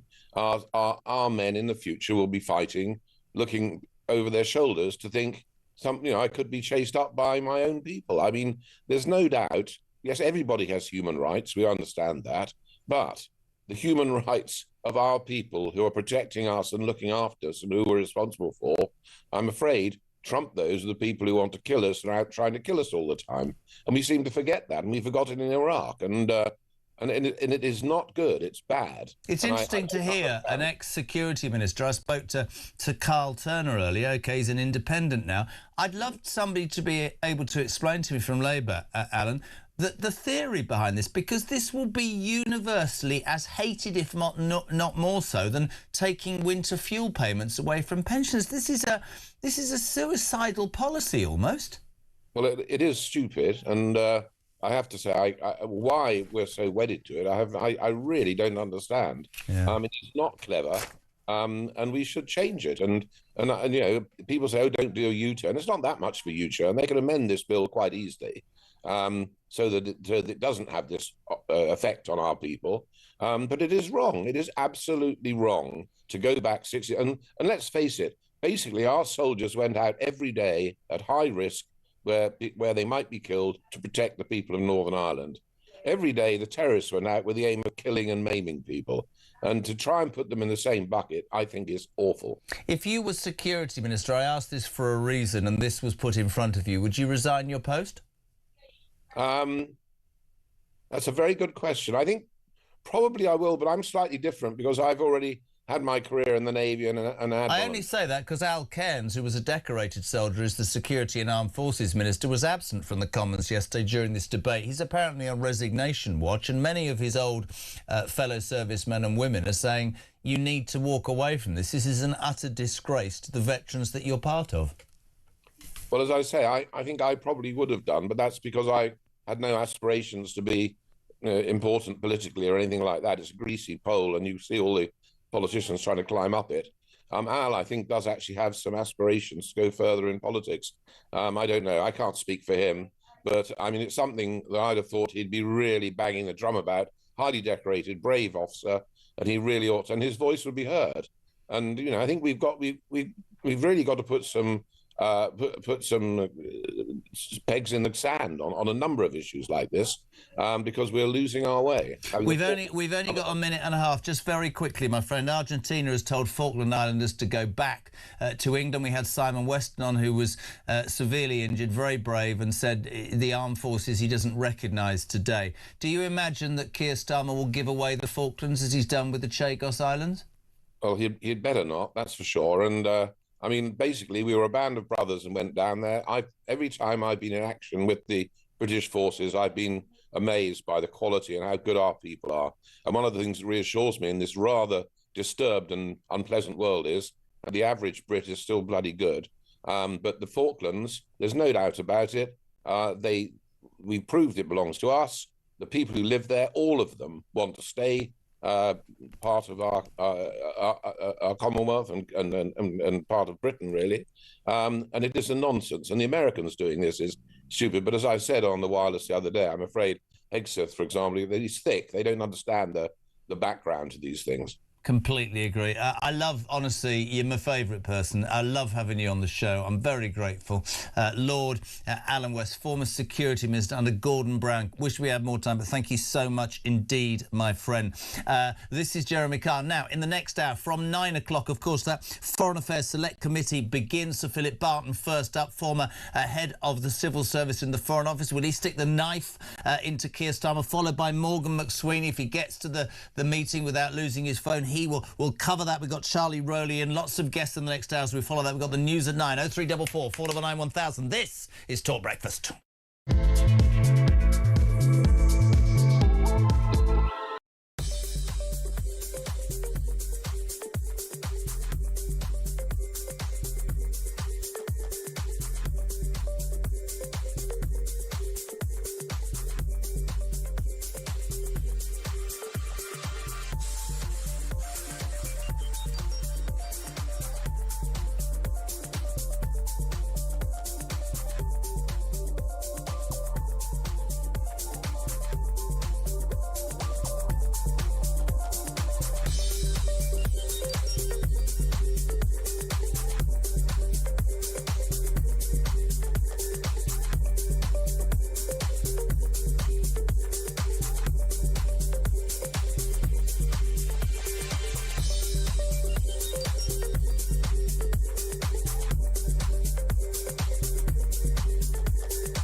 current affairs, international news, letting criminals off while sending... Oi! Oi! You shut up. I'm trying to record something. Stand by for 3 powerhouse hours of breaking news, challenging views. I don't give a flying damn about international law. I think people will viscerally reject this.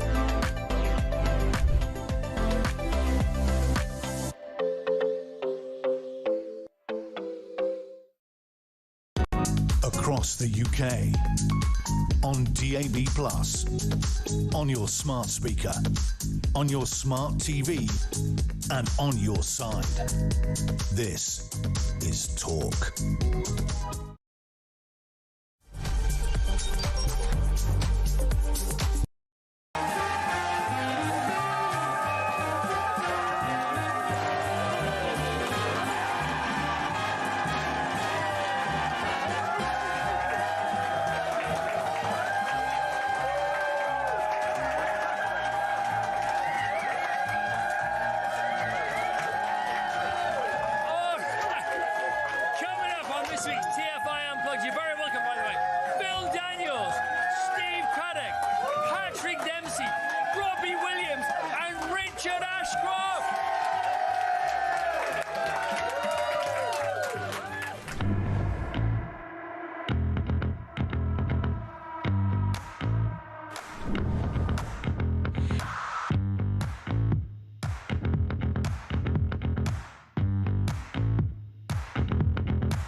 Across the UK, on DAB+, on your smart speaker, on your smart TV, and on your side.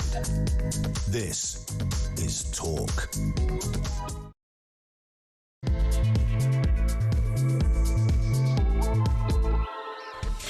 Welcome back, my friends. Just gone 9 o'clock. We're live across the UK. Right, a busy hour coming up. You'll know that the Foreign Affairs Select Committee, chaired by Dame Emily Thornberry, is about to enter and start questioning 2 very important people, all tied into the Mandelson and Starmer debacle. The first up will be Sir Philip Barton, former head of the Foreign Office Civil Service. He was replaced by Sir Ollie Robbins, who stuck the knife in absolutely last week and said in no uncertain terms, from the moment I got the job, it was pressure. That's what happened. Is Sir Philip Barton going to spill the beans as well? He's first up at 9. We're going to do this live and we'll get interaction. Charlie Rowley. Hello, love. Hello. He's here. Also, Morgan McSweeney later on from 11. I'm sure Julie will take you through that as well. The ex-chief of staff who doesn't know which phone he lost or where that phone was lost or what his name was and how to turn messages on or whatever. All of that. Loads of commentary this hour. Alex Burkhardt, of course, from the Tory party. He is Shadow Chancellor of the Duchy of Lancaster. I've got Steve Baker, former government minister. I've got Ben Habib. Charlie will be with me as well. Just Charlie, as we wait for Philip Barton and this to kick off, what are you expecting today? I think Sir Philip Barton, who was the former head of the Foreign Office, will back Sir Ollie Robbins, who gave evidence, as you say, last week. Ollie Robbins was very clear that the process was followed of appointing Peter Mandelson, but he revealed that the way in which and the reason why Sir Ollie Robbins had been sacked so unceremoniously from his job was because he didn't share a particular part of the vetting process with the Prime Minister, but it was a piece of evidence that he hadn't actually seen himself. So there's a question around that sacking if all due process has been followed. But Sir Ollie Robbins was very clear also that he felt that there was pressure. Well, wasn't there that great quote that we can't quote where he was told, just get it done? Exactly, and that'll be a question for Morgan McSweeney, because he, as Chief of Staff number 10, someone, could have particularly fruity language in his locker. We'll have to see. It's going to be really interesting. This, of course, on the back of last night, the Tories put out this attempt and got a vote this afternoon on whether Starmer should face an ethics investigation into the Privileges Committee. We'll talk about that and the ongoing thing. Very quickly, we'll head to Victoria Gardens. Alex Burghardt, Shadow Chancellor of the Duchy of Lancaster. A very good morning, my friend. Good morning, good morning. Interesting day. First up, Foreign Affairs Select Committee. Alex, how do you see it playing out? Do you think both will stick the boot in, one or neither? Well, it's going to be very interesting to see what Mr Barton has to say, because he was Ollie Robbins' predecessor, and Ollie Robbins said in his evidence last week that when he took over from Philip Barton, it was clear that there was a massive atmosphere of pressure from number 10 to just get this appointment done and to just make Peter Mandelson ambassador to Washington. So it'd be very, very interesting to see his side of the story. I mean, Morgan McSweeney will come on. I think Morgan McSweeney, was a very successful Chief of Staff and Special Advisor to the Prime Minister. His wife is still a Labour Party whip, so I think we'll get something that is much more the party line. Very interesting. Last night your party, and I salute your party over this, managed to get a vote through. The Speaker announced this afternoon on whether Starmer should face an ethics investigation from the Privileges Committee. You're in Parliament, I'm not. I had Dan Hodges, a great journalist on this show, who will not leave this story alone from the Mail. Journalist. He said, and I quote, "The Prime Minister has misled the House 7 times. He's broken the ministerial code, and if you live and die by the fact that he would leave nothing undone in bringing Boris Johnson down, I ask you this, Alex Burghardt, why in the name of God do you need to whip your MPs to vote to support you if you're telling the truth and you've got nothing to damn well hide, my friend?" Yeah, I mean, Jeremy, that is absolutely on the nail, because if the Labour Party thought this was all ridiculous, if they thought that there was no case to answer, if they thought the Prime Minister, was purer than the driven snow, well, just let this happen. The vote today is about whether he should be investigated. And I'd say this, I can just see this happening to Labour MPs. The Prime Minister has thrown everyone under the bus in order to keep his job. Morgan McSweeney, the Cabinet Secretary Chris Wormald, Ollie Robbins, the Chief Mandarin at the Foreign Office, and if they let him, he will do the same thing to Labour MPs. Yeah, he will make them act as a human shield for him, and I can promise them they will live to regret it if they vote to shoot down and inquire into something that should obviously be happening. Everybody saw what the Prime Minister said last week at Prime Minister's Questions. Everybody saw what Ollie Robbins said. Everybody sees that the two things are manifestly different. Everybody can see that it's not following full due process to appoint someone who's a security risk to go and be our ambassador in Washington. We can see the Prime Minister, what he's done. And if the Labour Party starts saying that white is black, they are going to get themselves into really hot water, both in Parliament but also with the electorate. And that, Alex, is the point. And this is very smart. No, this is the point, and I'm really glad you brought that up. And your party suffered this at the end of 14 years. I firmly believe, doing this show every morning, that when the British people, the silent majority, make a decision, and I think they've made it about Keir Starmer, genuinely I do, I don't think there's any turning back. It doesn't matter. Well, in my mind, they can whip their MPs. Their MPs can go, oh, my email box is full, I'm not going to do it. You can be thrown out like Carl Turner, who's at least got some damn principle, and I'll repeat that to every politician I speak to about that man. But the fact of the matter is, you go out there and you say to people, this is the Director of Public Prosecutions, who didn't do anything about the the grooming gangs. This is the Director of Prosecutions who went mad when Boris Johnson dared to say to him, "You let Jimmy Savile through." This is the Director of Public Prosecutions who failed in his job. Not that he'll tell you that. This man is really good at pointing the finger. Talk about the Troubles Bill, right? People who fought for our country. He's happy to prosecute them, but he won't stand up and face the music. And the British people, they won't have it. I don't care how any politician dresses up, they will not have it. No, you're totally right. I mean, last night in the House of Commons, I was leading the fight, for the Conservatives, the whole of the opposition, leading the fight against the Troubles Bill, which the government's trying to continue. We were trying to stop it. He's saying that we have an absolute duty to protect those who protected us, and yet time and time again, the Labour Party, who, as you say, is led by an international human rights lawyer, who has an international human rights lawyer as Attorney General, Lord Hermer, we now know, may have been involved in some very suspect practices involving the attempts to prosecute former soldiers. That these people just have a worldview that is not that of the British people, that is deeply unfair, and I think that ultimately this is going to end one of two ways. Either the Labour Party can wait until the next election, where I absolutely believe that the British public are going to throw Keir Starmer out, or they can get rid of him now. They can just get it done and move on, and see whether there's somebody else within their ranks who can do a better job of running the country, because this guy has absolutely failed in that attempt. Alex, great to have you on, my friend, and good job last night on that Troubles Bill. We thank you so much indeed. The Shadow Chancellor of the Duchy of Lancaster on Talk Breakfast there. Right, 9:10, Charlie, we can go live. The Foreign Affairs Select Committee inside Westminster. Is Sir Philip Barton ready to be... Right, this is Sir Philip Barton, ex-head of the Civil Service. Both the UK general election, but also the US presidential elections, and obviously there was, until the election was called, there was an uncertainty around the timing of the UK general election, given our political system, with an end point of January 2025. Karen and I had discussed, therefore, whether or not, if required, she'd be willing to stay a bit longer while we were able to see how those two elections played out, as it were. So there was flexibility. So to answer your question, in terms of September of 2024, that was before we knew the outcome of the US elections. The new government was only just in, so the SCDO and I were not actively looking at that point for candidates, because I felt we had time to see the outcome of the US elections, and Karen had shown flexibility over exactly when she ended in the beginning part of 2025. And when were you first told that it was likely to be a political appointment?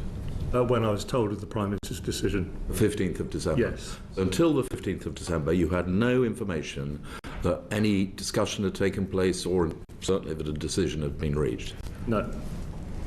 And when you were told that a decision had been reached and it was Peter Mandelson, did you express any concerns about that?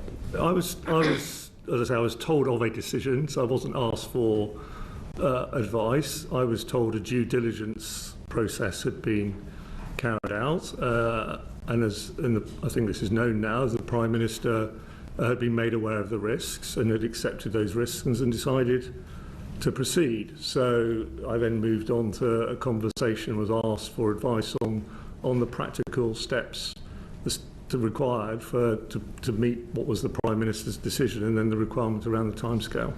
You say the Prime Minister had been made aware of the risks, but he hadn't, because the developed vetting hadn't been carried out. So all that had taken place was the due diligence. Did you ask whether or not developed vetting had been taken out or had taken place? It was clear at that point that vetting had not taken place. It was clear to me at that point the step that had taken place was due diligence, not vetting. Can I just ask you, do you remember who it was that was telling you these things? I had a conversation with the private secretary in number 10. Right. And did you express a view as to whether or not developed vetting should take place before an announcement? Yeah. So on that, later that week, as we were taking forward the practical steps required, the Cabinet Office initially said that as Mandelson was to use the technical phrase from the guidance, a fit and proper person as a member of the House of Lords. He did not require developed vetting. I mean, to be honest with you, I thought that was odd and insufficient. You know, I'd been Deputy Ambassador in Washington and therefore occasionally chargé, and I knew very well to do the job effectively, you have to be party to some of the deepest secrets that the UK government holds. But I also recognise that the situation was unusual, and I therefore asked for advice, although I was pretty clear in my own mind, from the SCDO security team. They came back to me after discussions with the Cabinet Office and said that their advice was that he should have DV, and I absolutely agreed with that. And by then the Cabinet Office had reflected further, and they also agreed.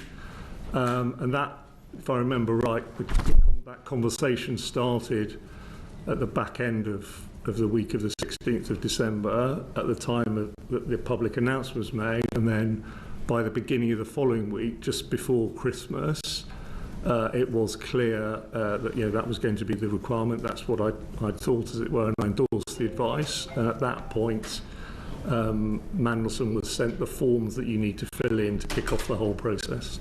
I mean, we have had a bit of a he said, she said on this. We've got the Cabinet Office saying that the Foreign Office asked, does he really need DV? And the Cabinet Office saying that the Foreign Office asked, does he really need DV? But you're down on the Foreign Office's side, that it was the Cabinet Office that said it first.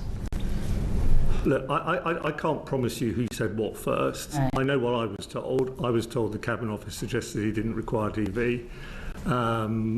There clearly, self-evidently, was some further back and forth and consideration. And, I don't want to give you an impression that when we were taking forward the DV, there were people in the centre still saying, don't do that. By the beginning of the following week, everyone was agreed that he should have DV, and therefore it was now about taking that process forward. But I've given you my account of my memory of what I heard and what I thought at the time. One thing is for sure, nobody made a note of it. In the end, these were about practical arrangements rather than things which, are under, Chair, I know you've talked in previous hearings about civil servants writing everything down, but I also agree with those who've said to the committee that actually, if you're going to get work done, you simply cannot and do not have time to record every interaction. The key thing is, what was the decision? The decision was he required DV, and that is recorded. So the decision was he required DV. That was your view. It was the view of the Foreign Office Security Department. Yet we know that prior to his obtaining DV clearance, he was given access to information which would usually require DV to have been completed. So how did that come about? So you had I can't remember if it's 7 or 8 pages, but it's certainly lengthy and thorough response from the SCDO yesterday. You sent them a very long, not very long, I don't mean that critical way, a list of questions. I didn't mean long in a critical way. A list of questions, and they're very good questions. I think there are good answers in the SCDO's response. I recognise them from the consideration of the time. The context I was going to share on this point is you have a publicly announced ambassador designate to do the single most important ambassador job for the UK. You have a very, very compressed timescale you're being asked to meet for them to start their role in Washington.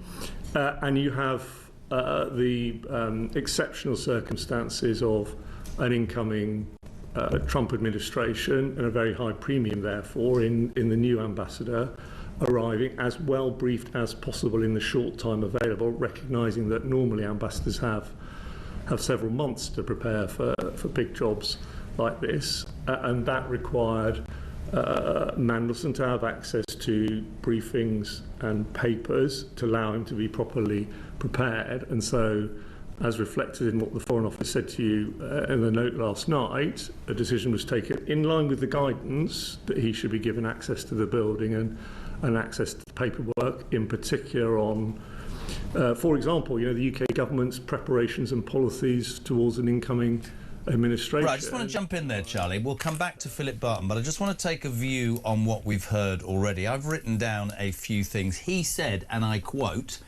that it was the Prime Minister's decision, not anybody else's. He said the Prime Minister knew the risks, right? Peter Mandelson, due diligence had been carried out. The Prime Minister had accepted the risks and wanted to proceed. So it was the Prime Minister who made the decision, the Prime Minister who accepted the risks. Interestingly, he also said it was odd and insufficient is how he described Mandelson's sort of vetting process. Yeah, absolutely, because there is a he said, she said, as the chair, Damien Emily Thornberry, was putting it, between the Cabinet Office, who originally might have suggested, because he's a member of the House of Lords, Peter Mandelson doesn't require the most senior level of vetting. The Foreign Office, as Philip Barton put it, pushed back on that and said, actually, no, we think you should do, and everyone came to that agreement. But what's also telling is that Sir Philip Barton, who is the head of the Foreign Office, was only told that actually Number 10 and the Prime Minister, therefore, wanted Peter Mandelson on the 15th of December. And that is just a month before the inauguration of the President of the United States. That's why we're now in this situation where Number 10 wanted to rush that appointment through, because they wanted Mandelson in place ahead of that inauguration. And Sir Philip Barton was saying, well, hold on, you know, when you're coming into this kind of role, some people have months in the lead up to prepare to become an ambassador somewhere. All of a sudden now, he's just been informed, as head of the Foreign Office, Number 10 want a political appointment, and in super quick time. Can I ask a question? We're going to go back to it after the break. Here's the thing I don't get, and I'll put this as best as I can. We've got the King with cancer currently dealing with Trump, soft diplomacy. We are saying that Keir Starmer and his acolytes thought so highly of Peter Mandelson that they were prepared to take all of these risks against all the security advice and anything to do with his background, because such an amazing person is he, that he is the only person that can deal with Donald Trump. He's not 77 with cancer. He's the only person that can do this, which is why we're going to rush it through. Can I just say, this is my opinion, I think that is absolute tripe. I have said this from the beginning. I don't know how to put this in the best terms. What the hell has this man got on senior figures in the Labour Party? There can be no definitive proof that he was the best person to deal with Trump. What a load of old tripe. They have dropped themselves in this, right? Dropped themselves in this. But I want to know why, Charlie. What is he I don't know how to put it. Well, does he know where the bodies are buried? Because what has Mandelson got on them all? That could be, well, that should be a question for Morgan McSweeney later on, because he's the Chief of Staff, former Chief of Staff, that appears to be the one that has been driving this whole appointment. You know, he is was a close dynamite. That's going to be later. That will be absolutely later on. We'll go back to Philip Barton, the Foreign Affairs Select Committee. He's the ex-head of the Civil Service and the Foreign Office. He left his post in January 2025 because allegedly David Lammy wanted a change. Back in 3.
Current affairs, international news, letting criminals off while sending... Oi! Oi! You shut up! I'm trying to record something. Stand by for 3 powerhouse hours of breaking news, challenging views. I don't give a flying damn about international law. I think people will viscerally reject this.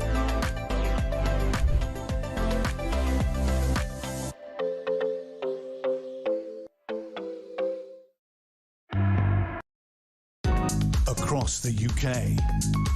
On DAB+, on your smart speaker, on your smart TV, and on your side.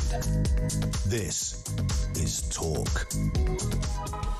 Welcome back to 9:25. So the Foreign Affairs Select Committee, at the moment, the former head of the Civil Service in the Foreign Office, Sir Philip Barton, being quizzed. They're talking about Mandelson's past. Pin back your logos. And obviously you know the United States very well. Your previous diplomatic role there, you probably had links with people who are out there. Were you aware of any views that were expressed by the President's transitional team about concerns about Mandelson being given that post, or about Dame Karen Pierce being moved on from the post? Well, I think there's quite a lot already in the public domain. There was, at least one tweet from someone close to Trump, reminding people of what Mandelson had said about Trump many years before when he was president previously. I think those around Trump felt blindsided by the announcement at short notice. Shall we say, and it was clear also that Karen and her team had done an excellent job in establishing relationships and access to President-elect Trump, and also when he was a candidate, doing their jobs. That's a hard thing to do, particularly in the political climate in the US, while maintaining good relations with the current administration. And Trump, has, again, on the record, had said that he'd like Karen and work well with her and be happy for her to stay. So that's a rather long-winded way of saying yes. Thank you. Can I just on what you were saying earlier about the DV and the access point? It's just to be fair on you, it is page 5 of the, Thank you very much, Chair. statement I appreciate your help. Pollard, it's paragraph 5, and it's where I believe that it says. Lord Mandelson's private secretary should, in advance, inform people that he was meeting that they knew he did not yet have DV clearance. Thank you. Okay. Richard. Thank you, Chair, and thank you, Sir Philip, for returning to the Foreign Affairs Committee to give evidence.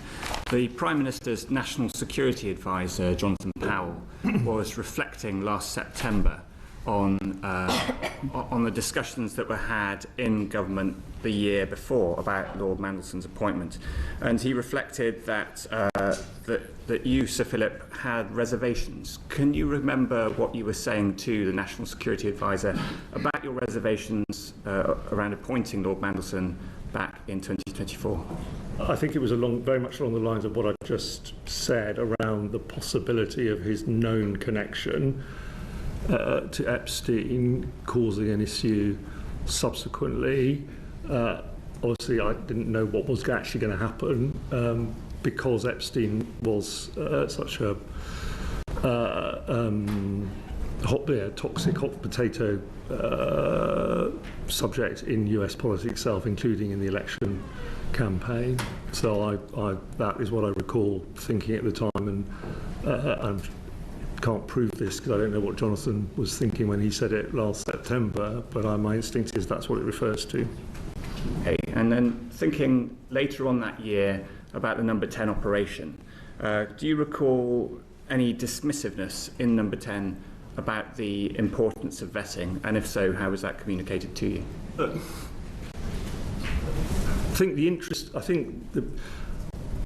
I wouldn't use the word dismissive. The word I would use is uninterested. I think, people wanted to know that all the practical steps required for Mandelson to arrive in Washington on or around, by or around the inauguration date needed to be completed, at pace, as it were, and that was it. The interest. I mean, no one, to be honest with you, no one said to me, "Look, Philip, the Prime Minister knows there's some risks around this. Can you really make sure that the vetting's done rigorously?" I mean, it's always rigorous anyway, but that wasn't the sort of thing being communicated. The sort of thing was, fine, he needs vetting, make sure it's done in time. Okay, thank you. Last week, when Sir Ollie gave evidence to the committee, I said that Sam Coates had reported words around "just to prove it," And I need to correct the record slightly because Sam Coates didn't actually report that. He didn't file a report. He did discuss it with a member of this committee. He didn't actually put it in writing. It didn't get off the cutting room floor. But it doesn't take away from the fact that his reply made plain that he had a strong sense that there was an atmosphere of pressure and a certain dismissiveness about this developed vetting. Could you comment on that atmosphere of pressure as you understood it in late 2024? Can I just say one thing about the non-reported phone call and use of a particular word? I think it's important. I say this. Look, firstly, I didn't receive any direct calls from the Chief of Staff during my time as Permanent Undersecretary, so there was no call at all. So my interactions with him were always when others were present in a general meeting. There weren't very many of those either. This story or versions of it has been in the media persistently or floating around the media since last September. There's different versions, sometimes involving a swear word, sometimes not. And I've really racked my brains, and I cannot recall Morgan Sweeney swearing in a meeting at me, or indeed just in general. So I don't see any substance in that part of it. And I think it's important I say that this morning, given how many people have come to think that might be true. In not answering your question, I've slightly forgotten what your actual question was. I know I didn't answer it. I did that on purpose. But can you just the headline at the end of your question? Sorry.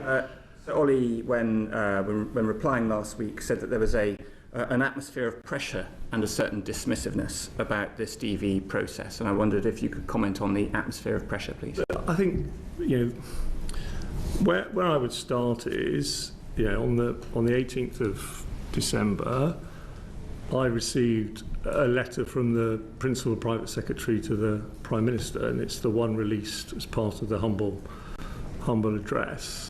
I didn't receive letters from the Principal Private Secretary to the Prime Minister very often.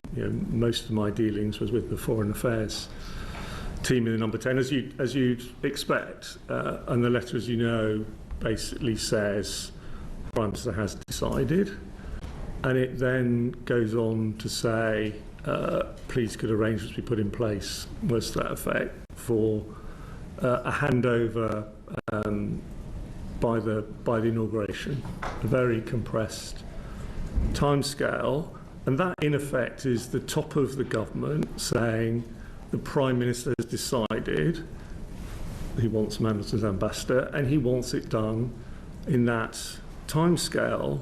So that is what creates the pressure.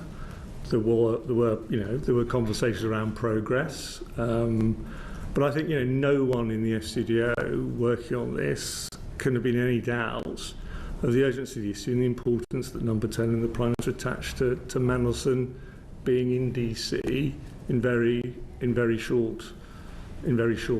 Can I help you? On page Yes. 22 of the bundle that's in front of you, the letter is there. Yeah, no, thanks, Joe. I've got the letter. I mean, it's clear. It's clear. Please would you take forward the necessary arrangements at pace? We would like to secure Agrimor as soon as possible, the formal agreement of the US government, as it were, in terms Read of the end of Agrimor, the sentence. as soon as possible to enable a handover in advance of the US inauguration. In advance of the US inauguration. At that point, that was the ambition at the start. He's given the job on the 20th of December, and they want him at the US inauguration on the 20th of January. Correct.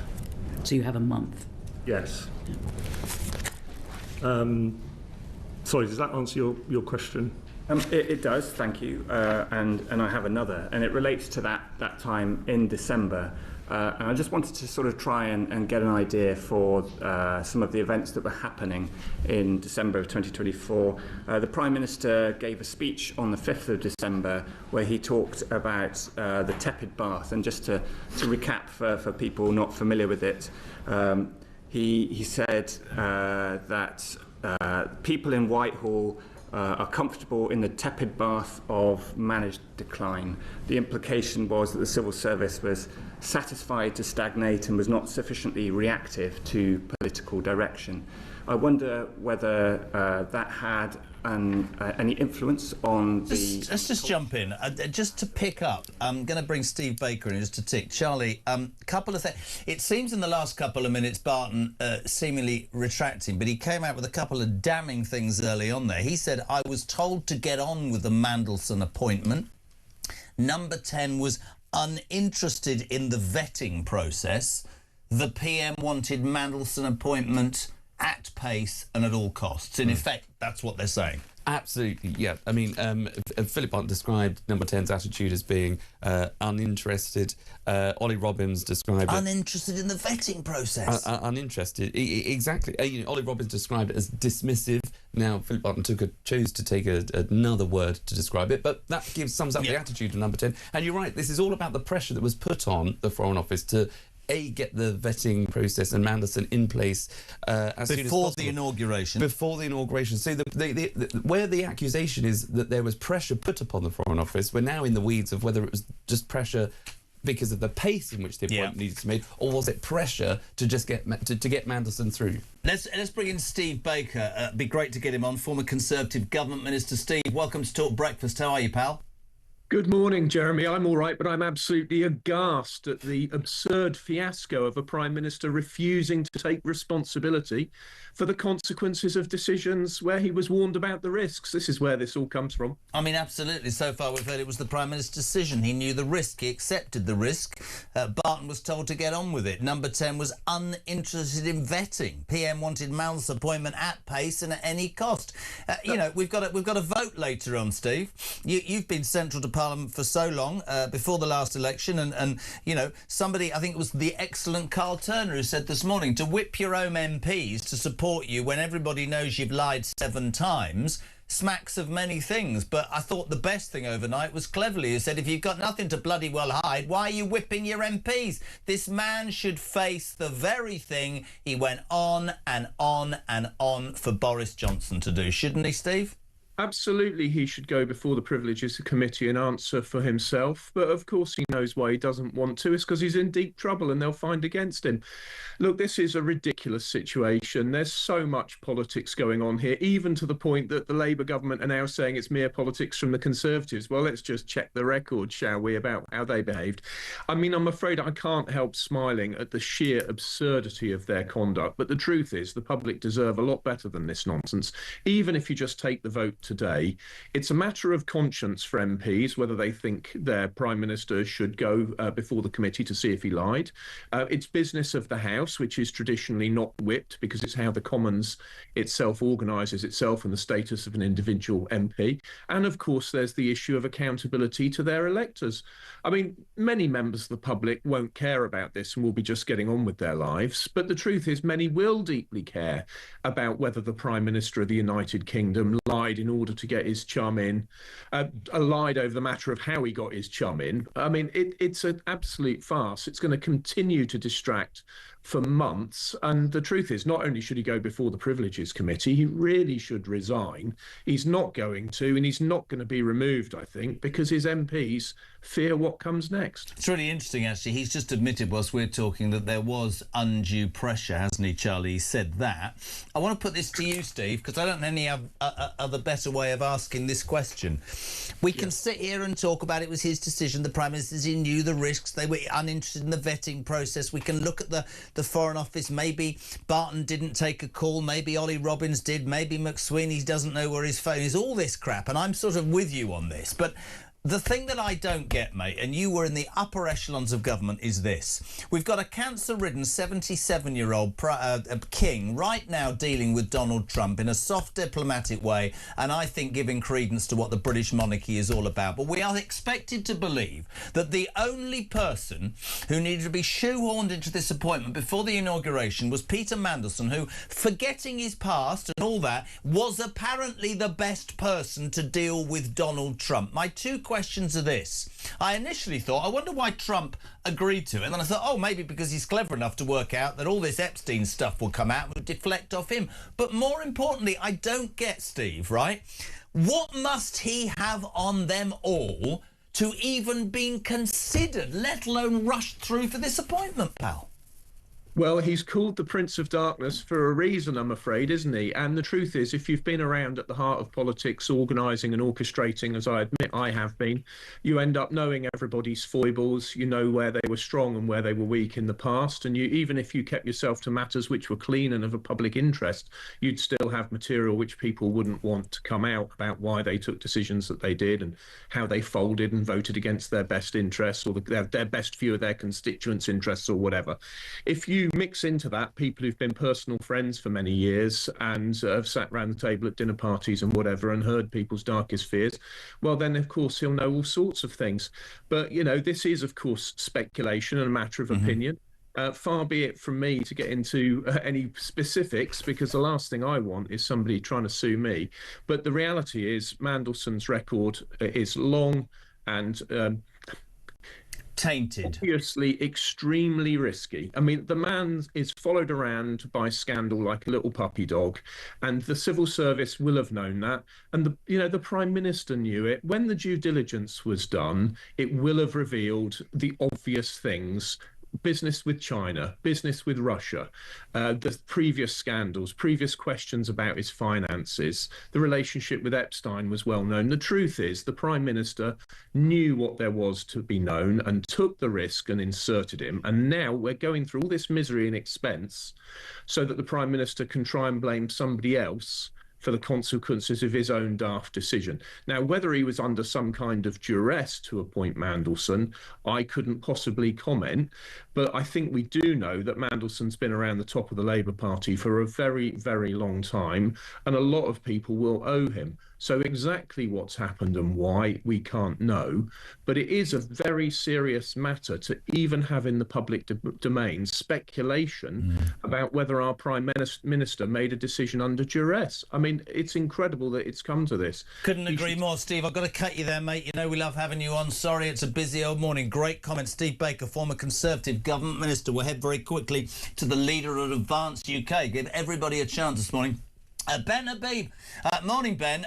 Morning. Extraordinary scenes. Barton saying it was the Prime Minister's decision. He knew the risks. He accepted the risk. I was told to get on with the appointment. There was pressure. They wanted the Mandelson appointment, or the PM did, in any way at pace. And the most telling thing for me, Number 10 wasn't interested in vetting Ben Habib.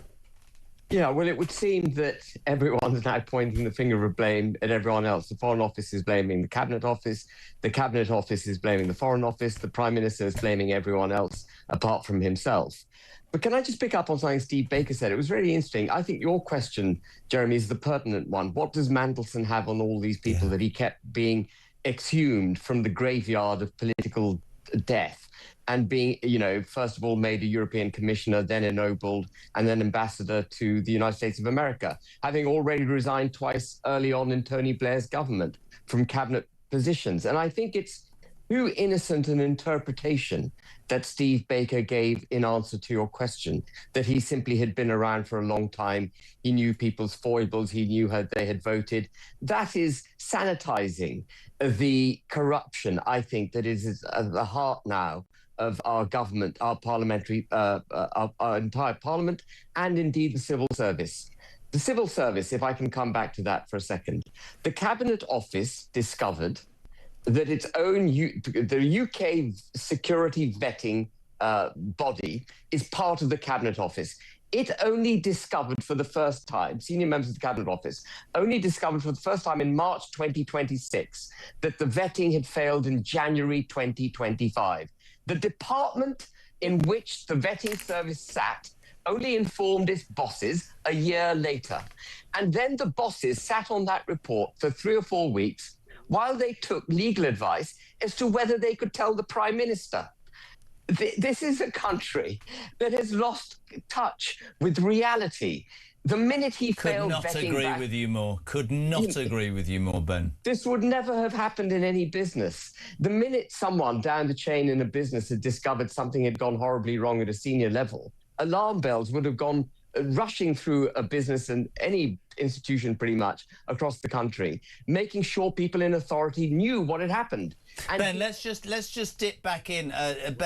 Charlie Rowley says, well, let's just dip back into Barton. That we were choosing to brief him on, and there was a kind of what you'd expect, a proper professional process run by the team in charge of our relationship with the United States to give him access, particularly to briefing on US government policy towards the incoming administration across a range of issues. And I remember seeing the list of issues, and I probably looked at it and thought, yes, that looks like a sensible list, but I didn't look myself at the briefing and wouldn't have had or expect to do that.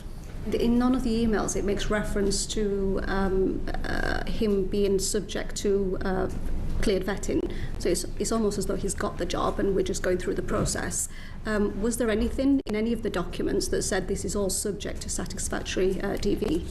As far as I recall and am aware, the first time the documentation shows subject to DV is when the FCDO sent him what is a standard form of words for people who are going into jobs. I'm not aware of any other references in the documentation. I mean, would it be right? Charlie, so I'm looking up on all the television screens. Sky are breaking. Barton not aware of any pressure on the vetting process, but I'm saying that he admitted there was pressure. Can you help me out with that? Absolutely. Look, Philip Barton has made it clear. He says, during my tenure, I was not aware of any pressure on the substance of Mandelson's developed vetting case. But then when asked, was there pressure? He says, absolutely. Pressure to get it done as quickly as possible. And this is crucial because the Prime Minister in the House of Commons has said there was, and I quote, no pressure existed whatsoever about the whole process. And that's why the Tories and opposition parties are now bringing this vote against Starmer today, because he has or potentially misled the House by saying no pressure existed whatsoever. Philip Barton has said, well, there was pressure. On the back of Ollie Robbins. Ben Habib, very quickly, you talked about the civil service, you talked about the government. Let's not forget that it came out with Ollie Robbins last week that this government, this Prime Minister, wanted Lord Matthew Doyle, also thrown out the party, ex-communications director, known to have links to a paedophile as well. We've had this. They wanted to find him an ambassadorial role. Now, whoever you blame number 10, you blame the Foreign Office. You sit here if you're me, and I'm with Ben Habib, sorry, it's rotten to the core, man, isn't it? It is rotten to the core. And of course there was pressure. Mandelson was appointed before the vetting was completed. The only explanation for that is that there was pressure. You wouldn't go ahead and do it. He was given access to secret documents, confidential information, which only someone who's gone through vetting would normally get. That would only happen if there's pressure. So they're all hiding under this putrid blanket of corruption, and that's the only way to describe it. The alternative is to say that they are ridden with incompetence to the point that they're incapable of governing. Well, that's just as bad as being riddled with corruption. Frankly, the whole lot of them need a complete clear-out. And while we're at it, we've got to get rid of the Constitutional Reform and Governance Act that Tony Blair brought in that gives these civil servants the protections that they have. They should just be standard employees. They screw up, they should be out on their rear. I never thought when I started on this station, both of you quickly, that phrase that they came up with, common sense, was so pertinent, increasingly so. Even Trump used it in his inauguration speech. On a genuinely serious note to you, I sit here and I think to myself, so either Mandelson must have so much on all of you that you were forced to do this, or you're so incompetent, actually thick, that you thought that you could hoodwink the British public. Either way, you are grossly not able to do the job that you've been elected to do. That's Whichever path you go down, they've got to go, right? Whichever path you choose, incompetent or corruption, it ends up with the same conclusion. They've got to go. That we need a complete clear-out and a reframing of the architecture of government and the civil service. We've got to get a grip of this problem because it's going to eat away at the country until we no longer exist. Ben, thank you, my friend. Great to have you on, leader of Advance UK. Ben Habib, Charlie's with me. So that is ongoing with Barton, OK? Julia will play more of that, and also leading up to Morgan McSweeney, the ex-chief of staff, hopefully will make it to the chamber without losing his jacket. He's probably got two jackets with him, but the one that's got his speech that he was going to read, he's probably left in the toilet and the speech wasn't there anyway. I'm just joking. Morgan McSweeney with... Are you staying or are you going? Is he staying? You just stay. You like the furniture in your green tie. The other big news of the day, and we'll talk more about this, but is the King's visit. And the irony is not lost on me that I'm sat here watching Sir Philip Barton, I would say subtly, stabbing Keir Starmer. Would you agree with that? Whereas Ollie Robbins was a bit more out there. We're waiting for Morgan McSweeney. There's this afternoon there's a vote on whether Starmer should face the ethics committee. Almost everybody to a person thinks he should, but he's trying to get out of that. Meanwhile, our king, 77, Charlie, suffering with cancer, is doing what the Prime Minister should be doing, which is out in the United States repairing a fractured relationship caused by Starmer and Trump, let's be perfectly honest, but the king's doing his business. We're going to leave this and just shoot very quickly. See what I did there? To Kinsey Schofield, live and exclusive. I think she's in Washington, D.C. Morning, Kins. Hi, JK. I am here. Good to see you. What time is it there? 4:49 a.m. Oh, I'm sorry. This is getting ridiculous, isn't it? We'll have to change the time of the show. This poor woman needs to sleep. We're watching Starmer being basically... I don't know the right way to describe it. I'll get into trouble, but it's a slow and painful death. That's the impression we get. Overnight, the King, of course, Kinsey with Queen Camilla, landed at the Andrews Air Base, taken to the White House. Afternoon tea, looked very strange in America. And today we'll speak to Congress, the first person from Britain to do that since his late mother, of course, where he's going to extol the virtues of maintaining the special relationship even when we disagree. Yeah, and can I just say, duh. I mean, I did TV all over the world yesterday, and Ingrid Seward, I'll just call her out, was on TV saying, I don't think he'll bother talking about the special relationship. I think he'll focus on Ukraine. Why would he focus on Ukraine when that would give Harry and his weird, mental breakdown Ukraine speech any sort of credibility whatsoever? No, he's going to talk about the special relationship. Of course he's going to talk about the special relationship, because the special relationship is in jeopardy. And what unites our countries is, if you want to define the special relationship, it's military, it's economic, it's political, it's cultural. And, the two countries are each other's closest defense partners. Yes, he has to get up there and he has to address Congress about the special relationship, because unfortunately, Keir Starmer and Donald Trump haven't been playing nice. And here comes, King Charles in to keep the peace. I completely agree, and let's call it out for what it is. Starmer pandering to certain elements of his party. I supported him not going on those sorties, I'm being honest, but I don't support him being petty and ridiculous. Charlie, you'd agree about the air bases. I thought that was ridiculous. Donald Trump... lot of time for him. Certain things infuriate me. Dare you insult the British soldiers that lost their lives in Afghanistan, mate? Don't even damn well go there. So right and wrong on both sides. But the special relationship, Kins, we know will endure two personalities because it goes much deeper than that. He's going to talk about the assassination attempt. He's going to stick up for the British Navy. We've only got one ship, of which Trump described them as toys. I don't disagree with him on that either. But I want to make the point, as I made yesterday, Kinsey, because you and I are both royalists through and through. Don't know about Charlie. This is a window that shows the absolute importance of the British royal family when it works. It is completely without... I don't think anything gets close to it when it works as Charles and Camilla are working right now in Washington, D.C. This is not ceremonial, as some have described it here in the United States. I mean, I do think that there is a lack of information when it comes to U.S. media about how strained our country's relationships are right now, because there are some that are coming at this as like a big birthday party for America, and Winnie the Pooh's going to be there, and so is Queen Camilla and Donald Trump. But it is strategic, and behind those smiles and those glossy pictures of President Trump and the First Lady and the King and Queen, there were real concerns about security, especially after the White House Correspondents' Dinner. But more importantly, the trip is about stabilizing a relationship that's under strain. And the king is stepping into this diplomatic role, whether it's acknowledged publicly or not. And he has that magic touch. He has something politicians don't have, a long-standing personal relationship with the president and the first lady. He's been pen pals with both for years, which I think is really unique.